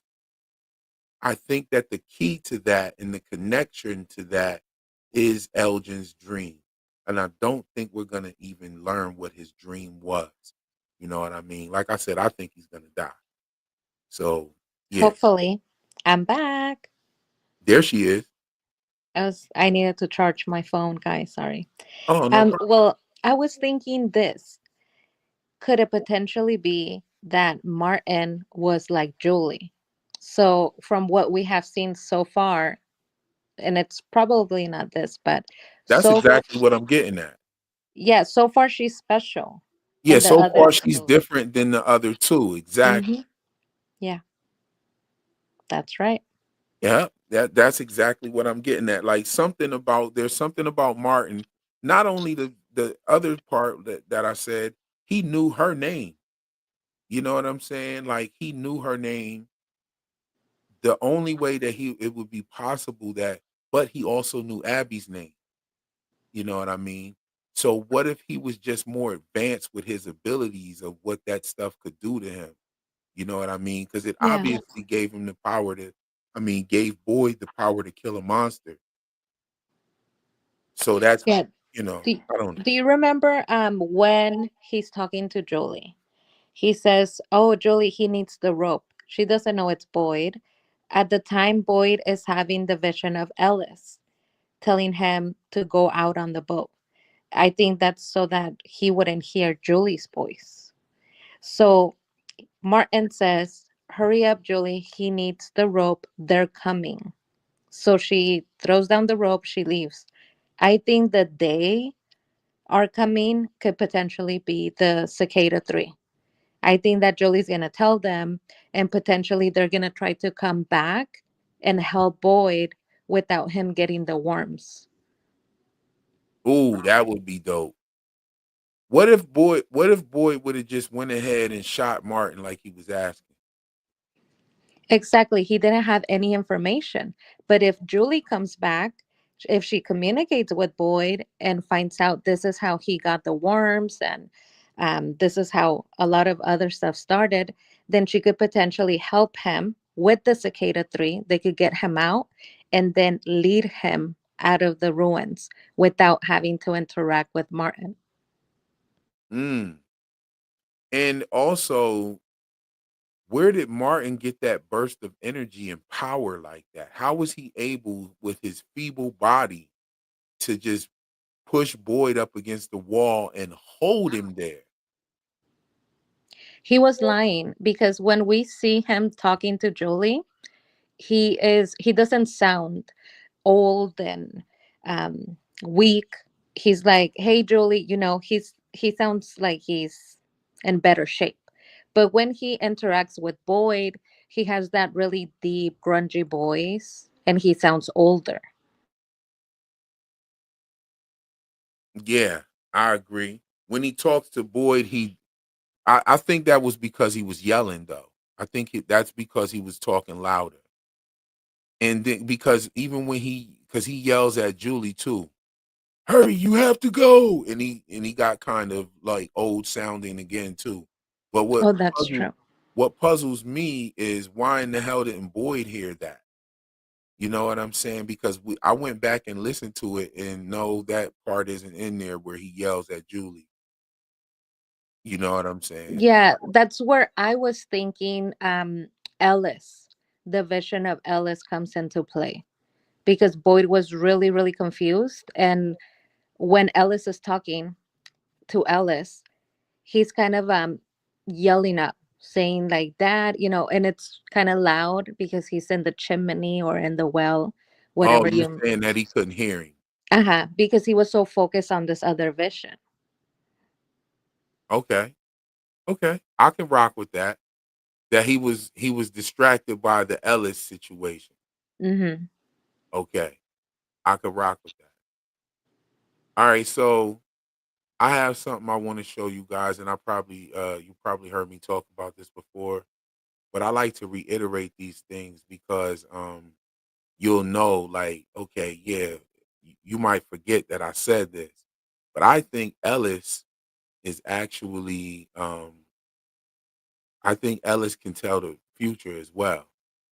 I spoke on this before, and this painting this drawing of Ellis's definitely looks like a woman's face at the lighthouse with those reflector paints. These are the same designs that are on the reflector paints.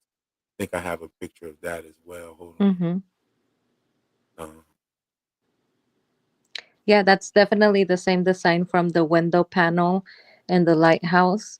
And notice how it doesn't create the full circle. A lot of them were broken. They were broken. Yeah. Um, it's definitely that same thing. So, but this is something else that it reminded me of too. And what was the episode that they had the sonogram or the ultrasound? What was the episode that they Was it episode 6, I think? was that episode 6 6? or 7. 7. Okay, you see a woman's face in there as well. Did anybody talk about that? And the ultrasound? Yes. No, I don't think anybody has mentioned because what we saw was nothing, but they released a picture where you could kind of see something. Okay, so I'm giving all my sauce away. See, I've been staying away from the internet, looking at other people's videos and whatnots and shit like that. And I kind of been staying away from that. And I don't know what people are talking about. I just be doing my own shit over here. But yeah, I'm going to break down, like, there's a woman's face in there. I can't find the picture right now, and that bothers me.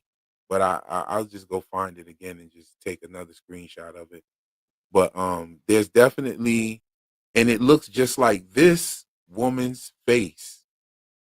It looks like this woman's face. Could this possibly be one of the other women? It appears that she has an old school hat on. You know what I mean? And it Hmm. kind of looks like Tabitha. This even looks like a mole right here. But like, yo, like if you saw a drawing like this, like that's what you would make it out to be, right? Like, am I Yeah. bugging? Am I tripping? No, to me, it even might look like Kimono Lady.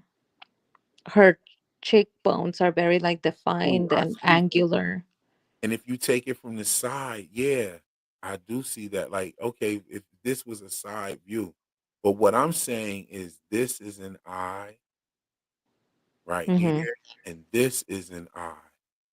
And you see the bridge of the nose, you see the lips right here, you see the chin, you see the hair, and most definitely these are the same designs of of the reflector panes inside of the tower, Hmm. you know. That's really interesting because I know that we did look at Ellis's pictures, but not to the extent that we have focused on Victor's drawings. And it would be interesting if we had been focusing on the drawings and it turns out that we should have been looking at the pictures that Ellis is drawing because it's the future or the past or something factual. Right. And this and Ellis's drawings are very like interesting. They're all interesting. There's some drawings in there where it looks like two guys carrying children dressed in white. I remember my man Taryn was saying that they look like they're carrying folded blankets. And so, but now that we know that the children were sacrificed, I don't know, it might be the children dressed in white. Uh, that might be a little more likely was it what it could be. Here it is right here. These children right here. Can you see Yeah. that? I kind of, I to me, they look like children because I kind of see their hands I, hanging. right. This looks like their arms. This looks like their heads right here just hanging down. Hmm. It looks like they've been knocked out or something. And you Definitely. don't see their face because that's their hair. So if their face was down, their hair would cascade in That's what that I manner. see. That's exactly what I see. Let's see here. What else is in here? I think I actually have the Well, there's that really interesting one where Ellis and Fatima are Adam and Eve. They're represented in that style. And yeah. what is Adam and Eve? It is the beginning of creation of the human race. But could it potentially be that they, now we know she's pregnant, could it be that they are the beginning of creation of another type? So it's not Yeah. going to be human. We know it's not human. But that picture, I feel like, was letting us know all along Fatima was going to be pregnant with the creation of something new. Yes. And it definitely gave Adam and Eve kind of vibes. Um I used to think that that was Julie and Elgin at one point. That could have been Julie and Elgin. But now that's that's falling out. That's falling off. That's not a possibility. I don't think Julie's gonna be fucking with Elgin anytime soon at all.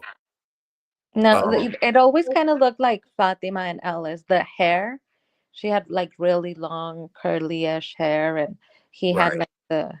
And then Elgin, I mean Ellis, was in an interview recently and confirmed that that was him and Fatima in there. Really? Yeah, somebody. Well, actually, it was maybe around before the season dropped. Before episode one came out, Ellis did an interview with Boyd and uh confirmed that it was actually him and Fatima in that tapestry. Hmm. Yeah. I think that says it all. Now we have more information, so of course now we can see it. But Adam and Eve, the beginning of creation, but not creation of humankind. Since we already have humankind, it would be the creation of a new species. Yes. Yes. Okay, so I have another question. Now, so we've learned that this child is the result of a sacrifice. And I'm sure a lot of us thought that anyway. But if these children were sacrificed, why do they have claws like this? Why do they have claws like the slow walkers? Why does Smiley's hands Hmm. look like their hands? Why? To me, I've always thought that that's sort of the magic of the sacrifice, kind of like with Martin. So Martin should have been dead. He shouldn't be alive. The other bodies are severely decomposed, but he's still like hanging there, and his nails, they look like that. So I think when the children were His nails don't sacrificed, look like that though. His nails just look like long doodle nails. they look long. To me, the children's nails look long. Like they look like unkept and long. They don't really look like claws to me. But I'm thinking because they didn't just die. It wasn't a situation where the bodies died and that's it. I think that the sacrifice somehow kept them as part of the design, as part of the machine, as part of what created from. Okay. So in a way, I think that they are not dead. They're not truly gone. They're still stuck in Oh, that I think they're place. dead. I think they're long gone. And I think that we talked about this earlier. I think that the mission is not to save them, but to save your own damn kids. This is Yeah. not save. This is, I mean, you guys aren't, you're getting it. You keep messing up. You keep doing the same thing that you see the other person doing, and you think that that's what's supposed to be done, and you think that you're going to be the one to be able to save them. And I believe that the message is to save your own kids. Yeah. So I thought about that. And I was talking about this. The two things that we know, if we simplify the show, we are getting two messages: kill the boy, save the children. Now, you can't kill something that's already dead. So we always assume it's either Ethan, Or Victor. potentially Victor, somebody that's alive. However, when it comes to save the children, we keep thinking the undead, the Ankui children. Could it Right, potentially be that it's the same children? They want you to kill, one team wants you to kill that child because they're alive, and the other team wants you to save the children because they're right, alive. right. And it seems like I mean, though that seems like a game. It's a Exactly. game. It's an opposing game. I'm looking for a picture of Martin if we can analyze his uh fingernails, but he just looks like an unkept fingernails. He's just his is like long and thin, and they just look Hmm. like how humans' nails would grow. These Ankui kids, their fingers and everything are messed up. Like this Yeah. ain't no little girl's hands. This is a I tend to goddamn believe they're demon. good. I think the children are good. It looked like Um, somebody took a German Shepherd and stretched his toes out. It looks terrible. This looks like werewolf hands. Yeah, I don't have any pictures of Martin's fingers. I always used to make a joke that Martin threw the rope with his toenail. I mean, yeah, that dude, Martin. Oh, here's the picture of boy spider bite. mhm. Boy spider bite looks about the same circumference of this girl's injury. Does it not? It does. And that would make sense if it was a sacrifice and a spider is behind it all. Um, that it wasn't just the sacrifice of murdering them, but potentially relinquishing, like putting the children down on the slabs and letting the And spider. letting the spiders eat them. And Hmm. that's what my theory was. And that's my theory was originally that these children were turned into the slow walkers. And the spiders come down and bite them and turn them into these slow walkers. And the reason why they're still children when we see them in their ghostly figures is because that is the point that they actually died and Hmm. became ghosts when they were that big. But this uh, ritual continued with their bodies until they were in adult form, and not to mention there's also shapeshifters because the one that was laying down on the ground acting like she was hurt in front of the ambulance, her Hmm. hair totally disappeared into her head. You know Yeah. what I'm saying? So they are shapeshifters. Um, Well, that there, what you just said explains your question. If the children were kept alive and it wasn't a sacrifice where they died instantly, but it was a cruel sacrifice where they had to be alive for a long period of time. Their nails would be growing as they're sitting there in the darkness with the spiders. Um, so that could explain their little hands looking that way. Yeah, I mean, just take a look. They look like the slow walker. You got the nails that are coming out and they're changing. The hands are changing, looking more bony and cryptic like, or crypt keeper, looking like crypt keeper knuckles. Then you have the slow walkers with the same thing. Then you have the veins. Then you also have the veins. The veins are Which is very kind of like when similar. you get bit by a spider. So when you get bit by a venomous, whether it's a snake or a spider, your veins will kind of look like that as your skin starts to like decay around the bite. Right. And so this is what it looks. It looks like the slow walkers and the children suffer from the same thing or suffered from the same fate in some way or another. And that's what made my theory is that the slow walkers are actually these children. You know what I mean? And so now we're finding out that these children have been sacrificed by someone that they love or someone. What did it say? They said what did Victor said Is that they that were betrayed yeah, the by children someone were they love. born, yeah, they were born in the dark, murder in the dark, by someone they loved, but someone who loved them told them a story. I think it's really important to make that distinction. The people who Right. killed the children were people that the children loved. Love. Never did they say that those people loved the children back. Oh Um, well, if they killed them, I mean that's obvious that they didn't yeah, love them. yeah. So a lot of people are saying, oh, it could potentially be that they did it out of love or that they did it because they believed it was a good thing. They don't say that they love the children. So I think it was malice. It wasn't a good thing. The person who told them the story did in fact love the children though.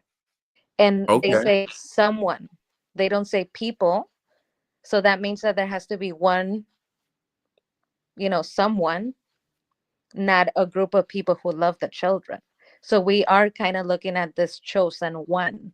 Who is that someone that went against all of the other ones? Otherwise, they would have Okay. said like a couple of people. Now, and this is another reason that made me think that the slow walkers could possibly be the children along with the shape shifting and everything.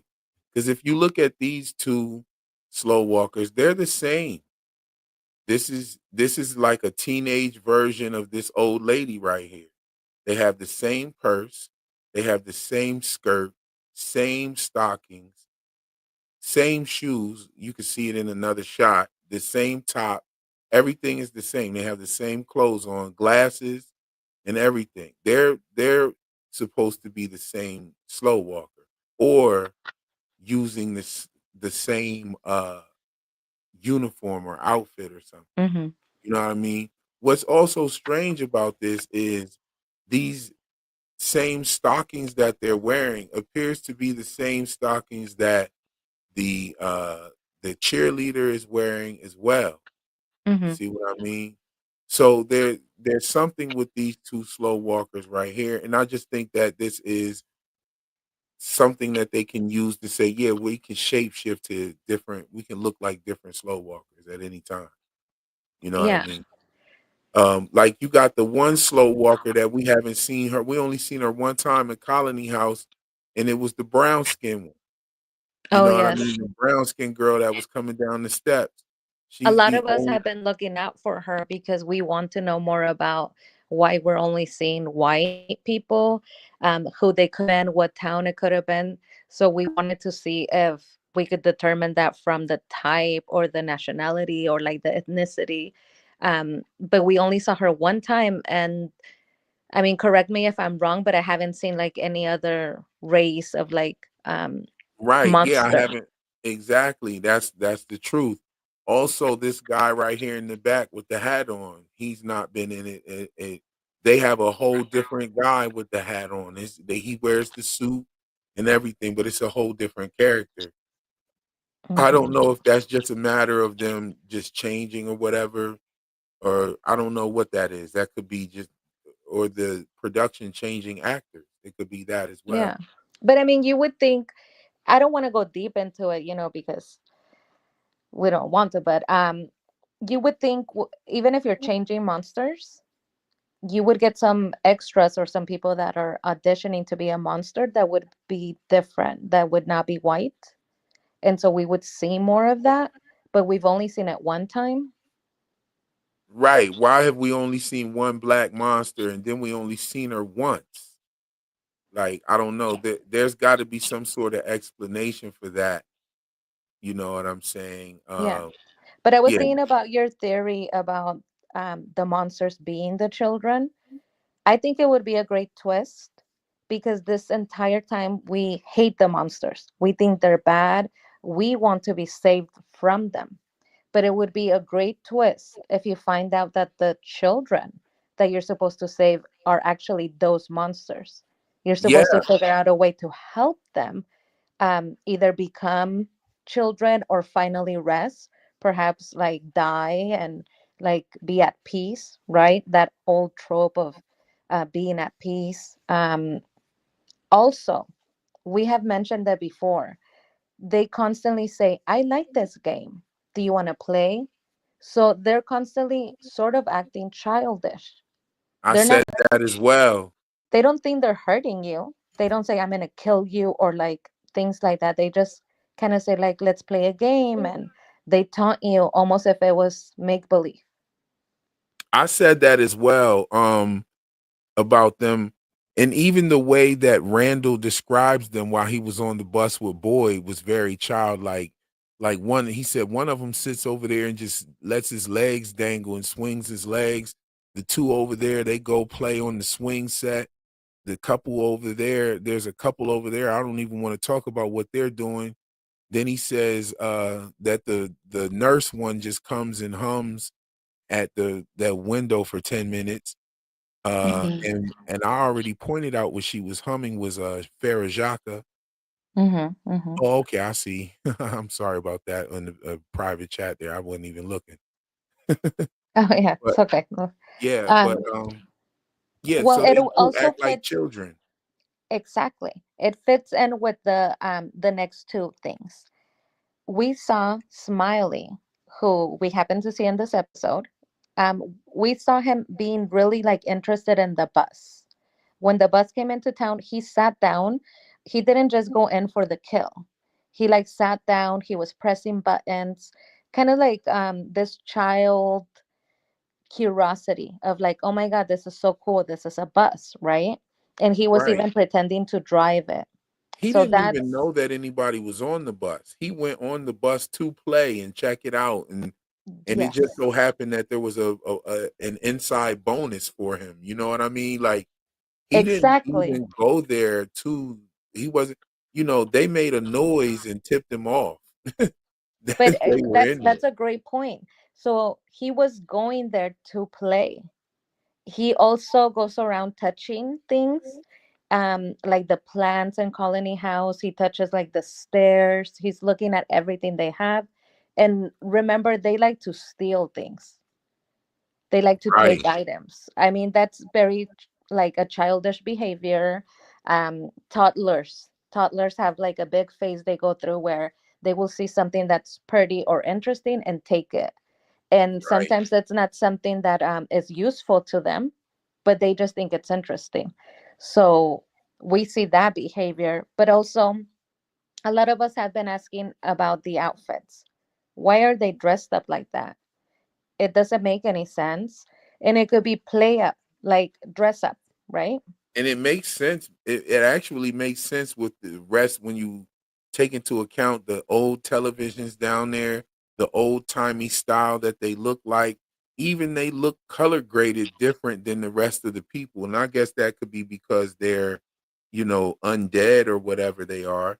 But they still just have like a more of a what is it? What's the monochrome Mm-hmm. or or Yeah, a like, black and white look, to yeah. them. You know what I'm saying? Even And the like the cowboy. children, when a toddler thinks about playing and dress up or what they want to be when they get older, it's like, I want to be a milkman, I want to be a cowboy, Yeah. um I want And to this be like dude the don't even shopping really look lady, a like a real mom. cowboy. He Hmm. just looks like a play. That shit looks like a Halloween costume. A secretary, a diner worker, a A nurse. mechanic. Hmm. Things that little boys will want to play and little girls will want to play. A cheerleader. And let's remember something super specific and interesting and important. We saw a tea party. They were having a tea party with the puppet. Oh yeah, exactly. So and see that those are the things that I'm talking about. That's why they should have had Jasper talking. Because why did the monsters take a liking to Jasper? And why did Victor even remember the puppet talking? That shit doesn't make any sense. Oh, I'm gonna make him talk because I know he can talk. I know he can talk. I seen him talk. I saw you do it. I'm gonna make you talk. Hmm. Why would his memory be the thing talking if it was the boy in white? And then why would he turn around just a few episodes before and say that the first time he saw the boy in white was when everybody died? He showed up after the massacre. Hmm. But really, in reality, you saw the Whoa. boy in white before the massacre. I didn't catch that. That's right.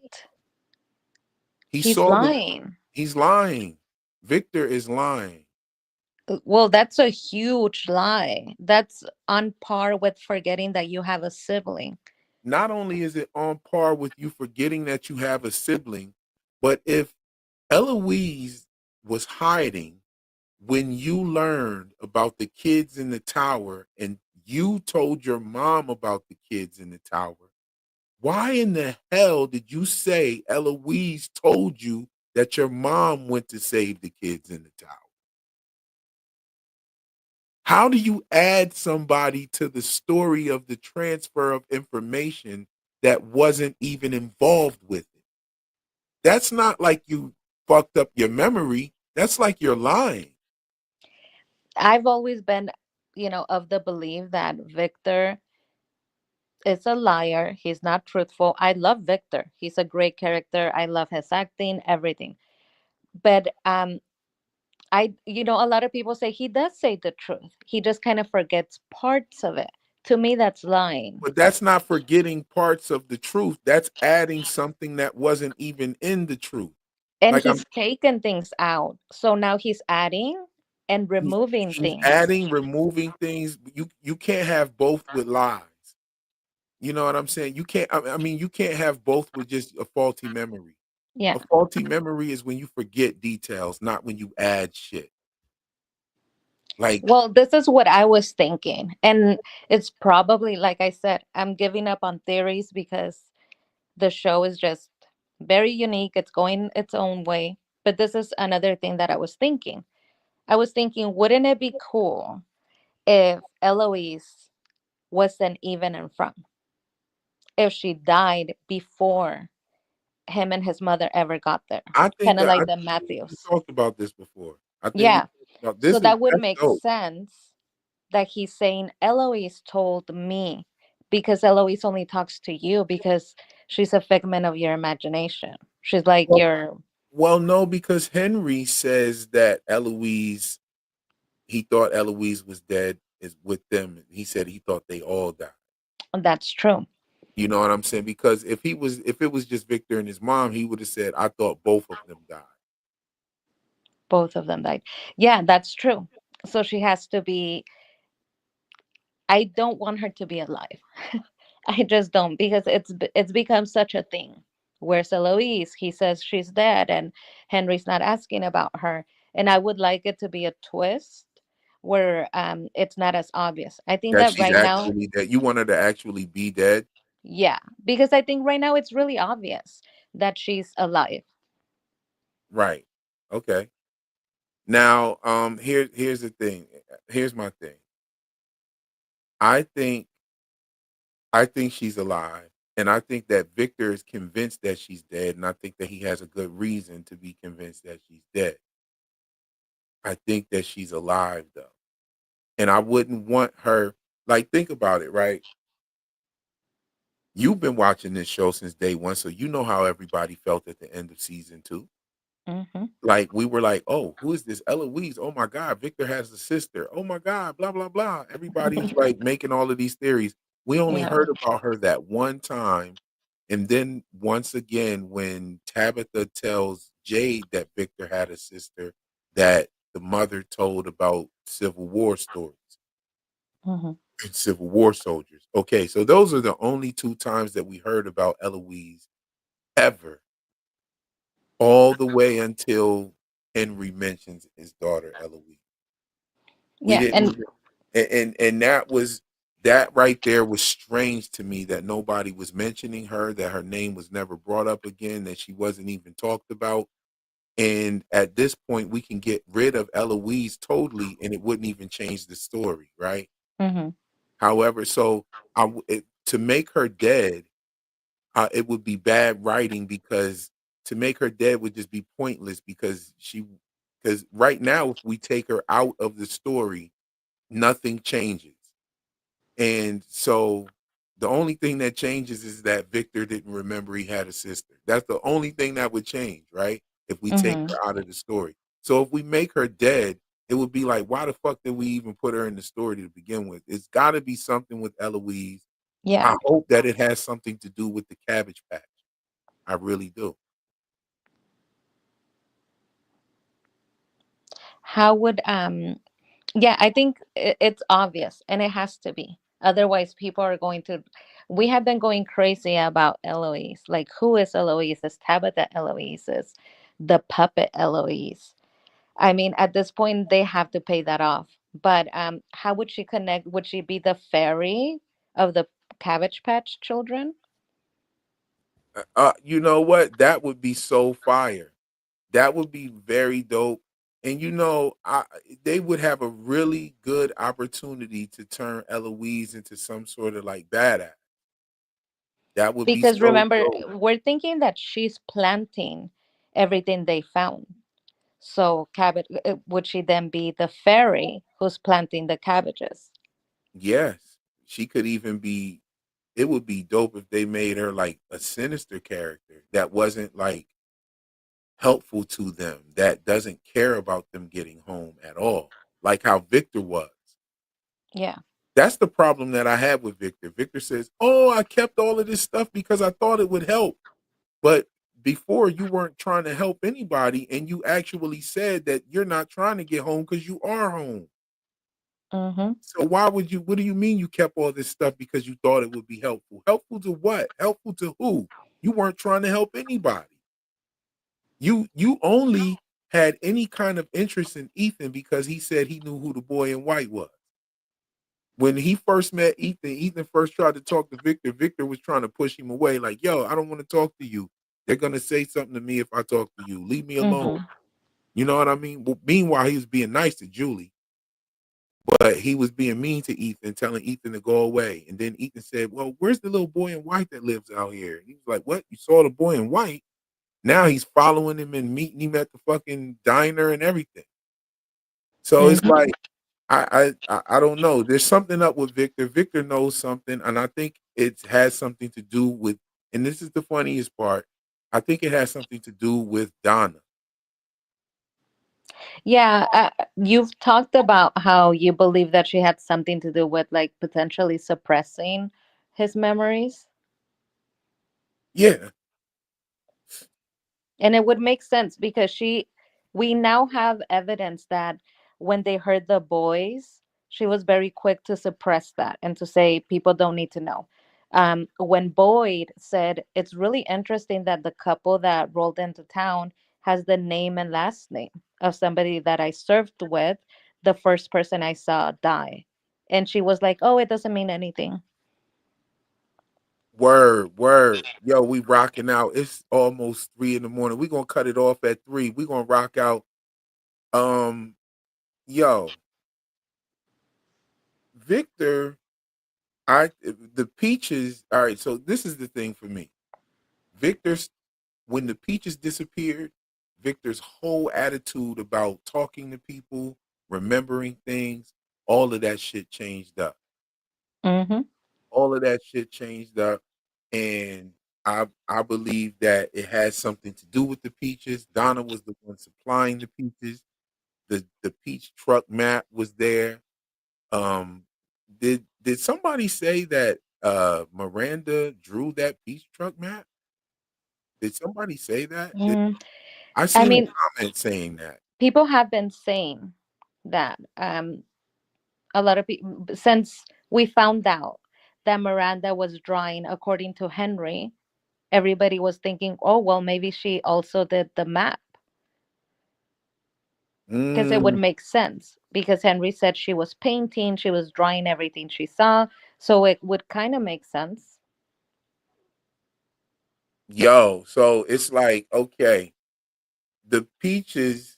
Okay, Susie Greenberg is in the building. She says the peaches reminded him of home. Did you see the bedroom wallpaper? Yes, indeed. The peaches were all over the bedroom wall. They had a nice little border all the way around the wall. Mm-hmm. And he took the labels off the peaches and put them on the truck on the inside to look like his room. Oh my God, so cute.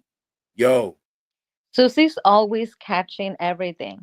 I've called her, I've said eagle eye Susie. She yes, catches every indeed. detail. I definitely remember the peach wallpaper in his room.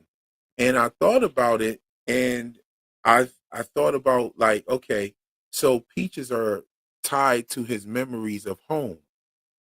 And what if these peaches were doing something to his memory? You know what I'm saying? What if Donna was definitely hitting him with the peaches for Rondé's move, as Hmm. Juan Solar just said. So you think Donna was drugging Victor's peaches for Rondé's move? Maybe that could be it. I definitely think Hmm. that in my prediction video, I talked about there being an outside force that would try to stop Tabitha. And I believe that there is evidence of an outside force. I believe Henry is a part of it. I don't believe that Miranda drew those paintings because those paintings don't look like 40-year-old paintings. And some of those paint cans were still open, which they would be pretty much cement inside of there. You know what I'm saying? Hmm. So who would just leave that like that? I don't believe that that was done. Especially, right? Look at the timeline. Let's analyze the timeline real quick before we get out of here. Hmm. Henry claims that they were hippies. Yeah. Henry says that they were hippies and they stopped doing drugs when they had Victor. Then Henry says after they had their second child, Miranda gets the bright idea to take them down memory lane. She goes and gets 2 hits of acid. She takes the children to her mother's house. She they start tripping balls at the crib and she snaps into this whole fit where she's doing all of these paintings and Hmm. starting to have the dreams about this place. So what he's saying is that she starts talking about all of these things and and then later on, so after she has the 2 kids, then she takes them to her mom's house. So how Hmm. long was Miranda going through this situation before she leaves with her children and ends up in this place? Because Victor was like what, 10 or 11 years old? Hmm. So like how long was she having these visions? It had to be a really long time if she was actually doing commission artwork all over the city with bottle trees and shit. Yeah. You know what I'm saying? Like I don't know. So I think we're just oh man, somebody in my head again. Oh, he said just like the beginning. I said I think we're just at the really beginning of the story. Oh, yeah, for I, sure. I think that I don't think that I'm too pleased with how the ending is gonna come as I've been spoiled. I'm still hoping for an alternate ending, but I don't think we're gonna get one. But before we get out of here, go ahead and let me hear your thoughts. Let me hear your closing thoughts on our discussion or anything I've just said or whatever. Well, I will just close with I think that either way, I have been spoiled too. None of what we talked about is in the spoilers at all. Um, After you guys actually watch the finale, I think that there's gonna be good things, right? And I've said this to Real before. It's gonna be like a really positive thing for Real's channel. Um, are we gonna be happy? I don't know. I think it's gonna be a 50-50. Am I gonna be happy if everything is real, like all the spoilers?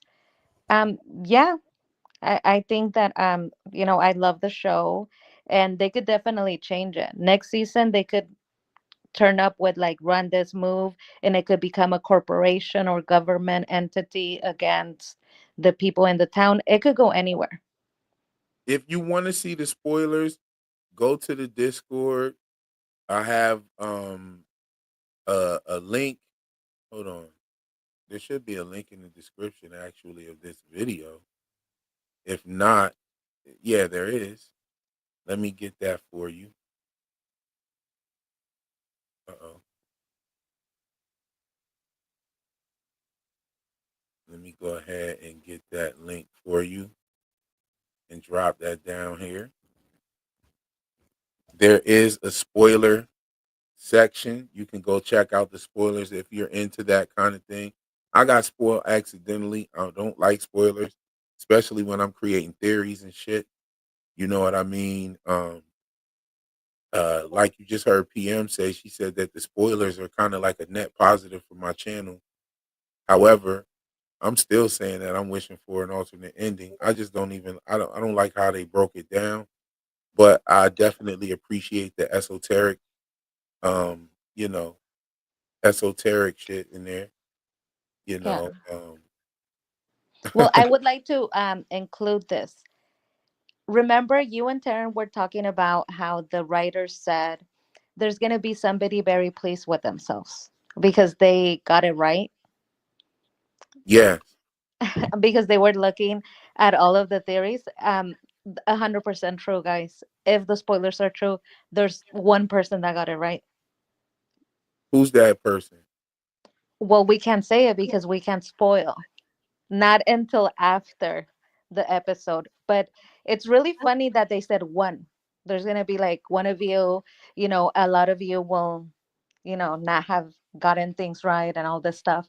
Um, but it's really interesting that they pointed out one person. Yeah, I thought so too. And I seen that in actually 3 interviews, and I'm like, yo, I'm sitting here bugging. But at the same time, I wish we would have got something different. Don't get me wrong. I love the fact that they are doing the fan service. I think it's very important for them to keep in mind the fandom that they have been able to create. People from all walks of life.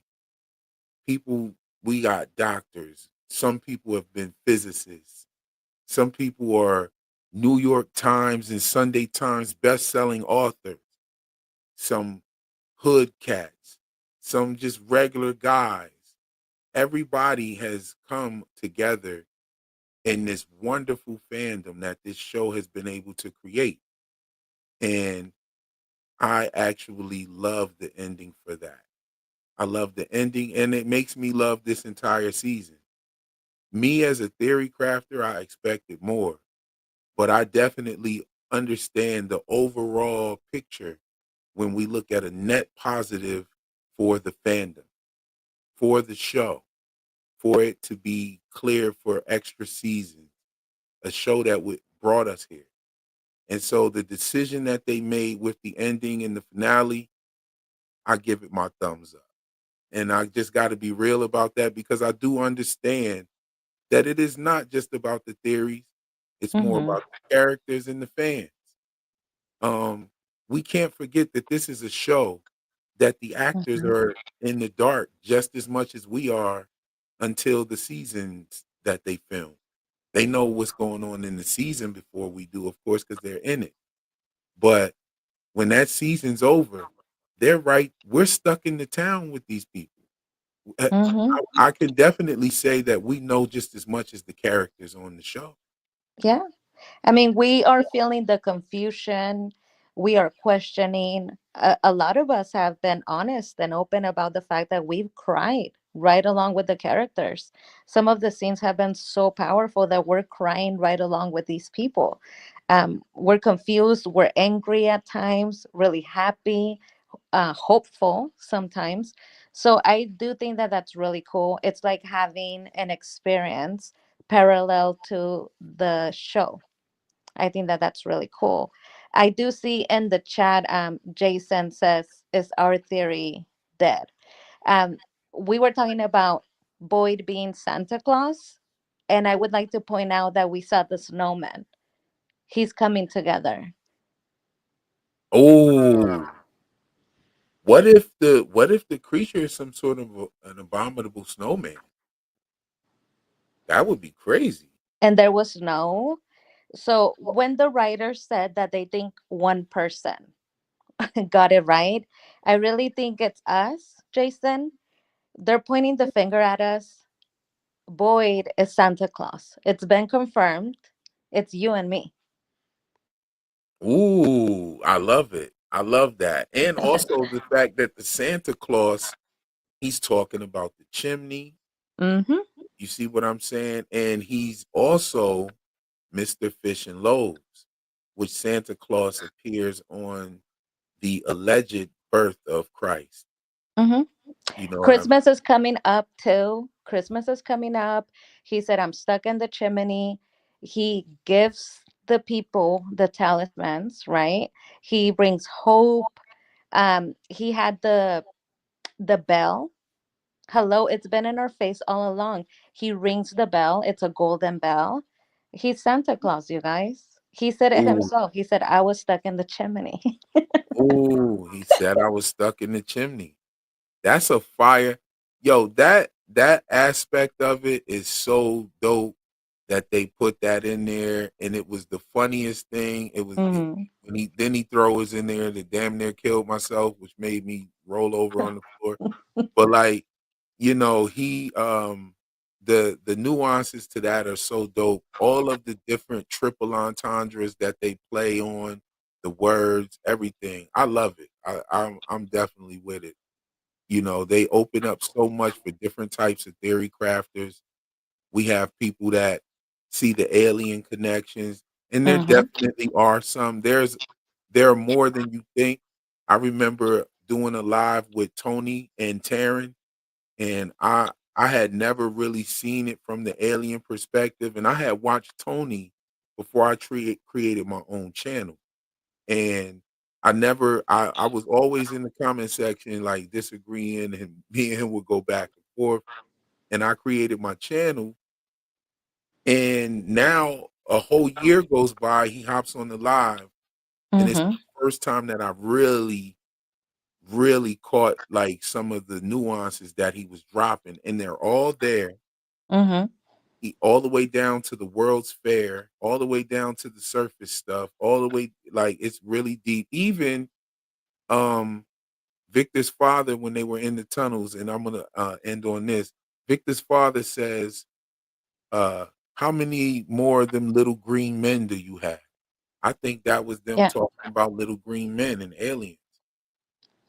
Yeah. But also, just very quickly, I was thinking, I try to keep everybody's theories in mind when I watch the show to see what evidence comes up for each one. And the fact that Fatima is pregnant, we can't see the baby, but she is pregnant. There is something that is inside her. It would take like a fourth or fifth dimensional being.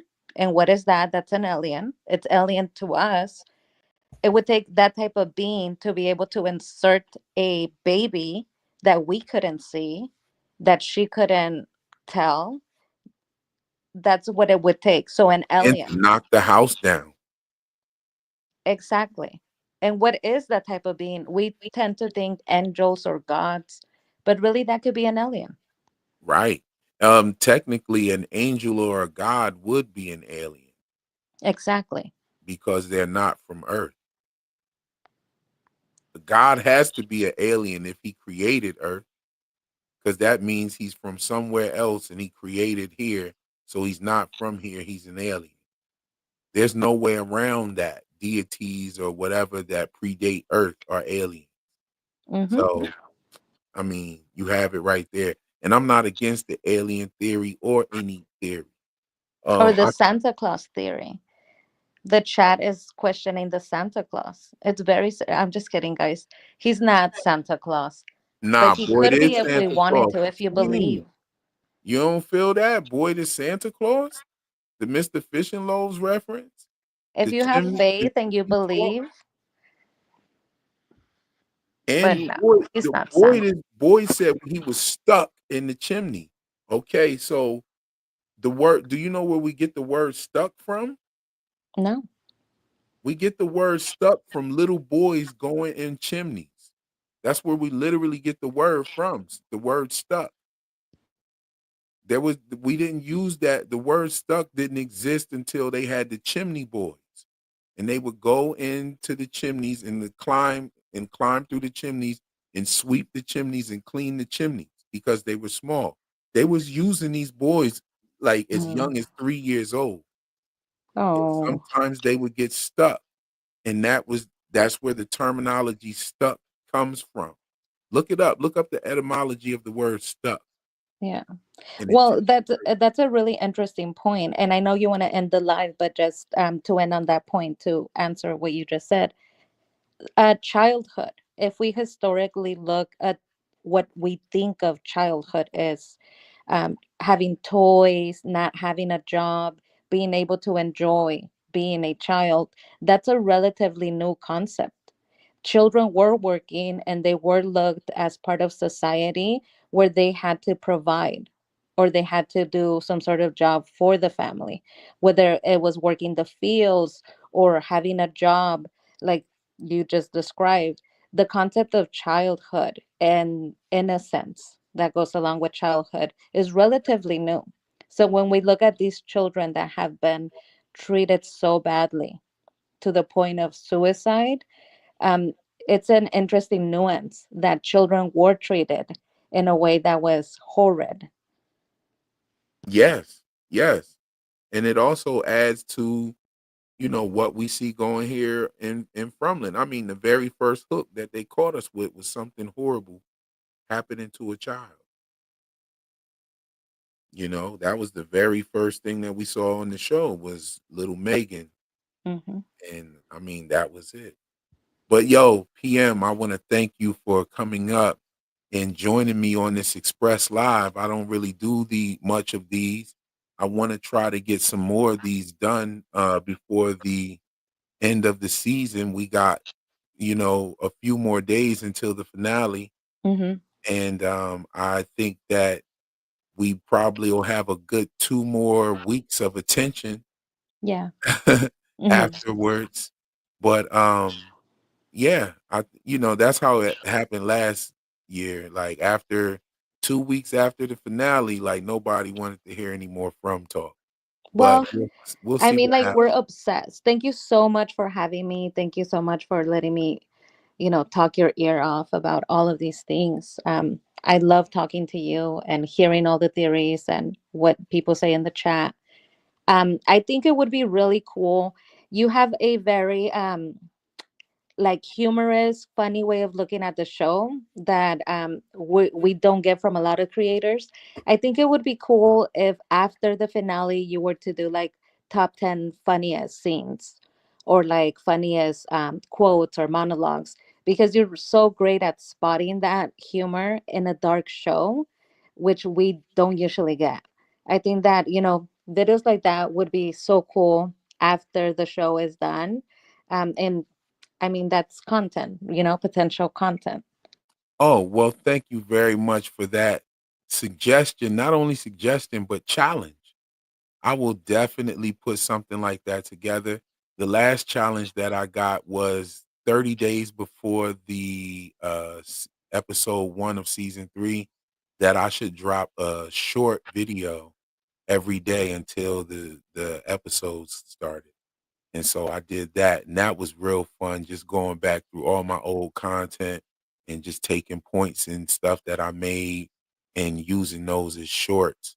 And now YouTube has done something really dope by making the shorts 3 up to 3 minutes long. And so I think I'll take advantage of that, make some shorts, and I'll probably do a really dope video about it as well, about all of the funny points. In my last video, I actually pointed out uh in an educational format what that type of humor is called, and it's called gallows humor, Yes. and it's all over the place.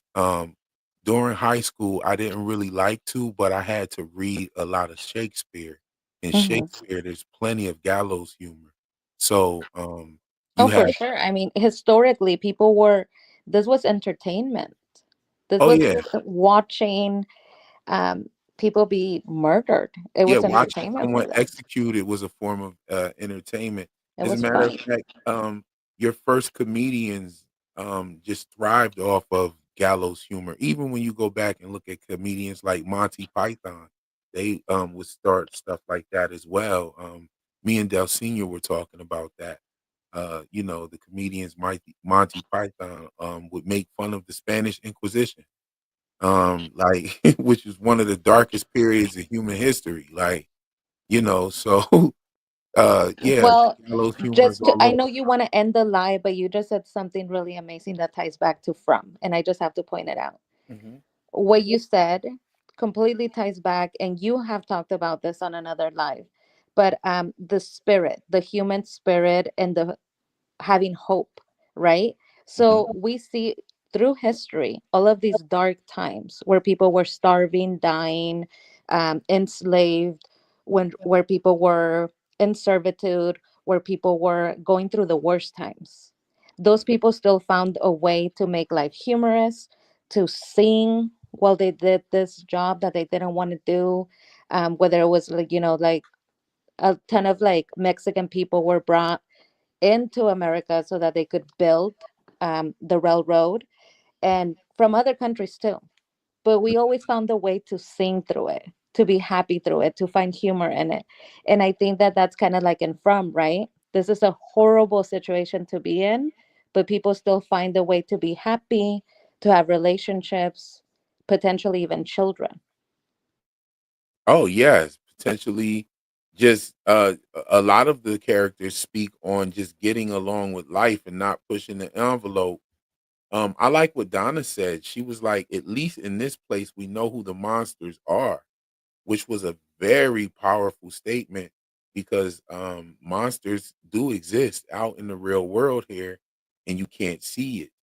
However, that's what the point that you were making about Elgin. Like, sometimes, but I don't know. For me, Elgin, I just think he's been taken advantage of. I think he's actually like sleep deprived. He going through it and he's scared out of his wits. And then he went and got high with Julie, and that just kind of threw him all the way off. They found that camera, and like, yeah, I think he's spiraling, and I think it's just gonna take him to his death. Well, I'm biased, but I definitely see it. Like, if you want to control someone historically and in manuals about control and like getting information out of people, sleep deprivation will Mhm. make them easy to control. So I mean, there you have it. And then not only that, if you want to control someone's behavior, you have to control their motivation. And Hmm. so they're motivating him by telling him that they'll be able to go home. It was the same motivating factor that they used with Sarah.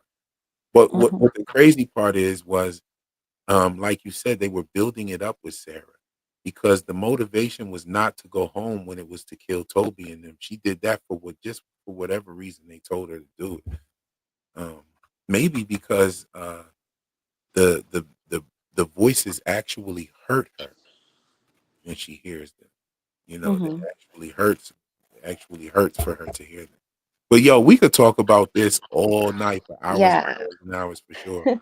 I definitely again thank you for coming through. You always welcome to come through and build.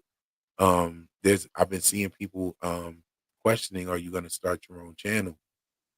You know, that would be a great idea that Oh, you know, get your own thoughts out there on your own channel as yeah. well. You know what Yeah, I mean? I think I will. I think I will. You're a great encourager. Like you have started so many channels by just providing encouragement, and I think I'll be another one of your disciples. I might start my own um, and go out there. So thank you so much for letting me talk to you, and good night. Oh, yes, indeed. Yes, indeed. And it was a great time having everybody that joined us, everybody that was here, everybody that participated in the chat, the super chats, the you know, great conversation within the chat that was going on. I saw y'all having your own conversation there. I didn't get in the middle of it. I just let y'all ride out.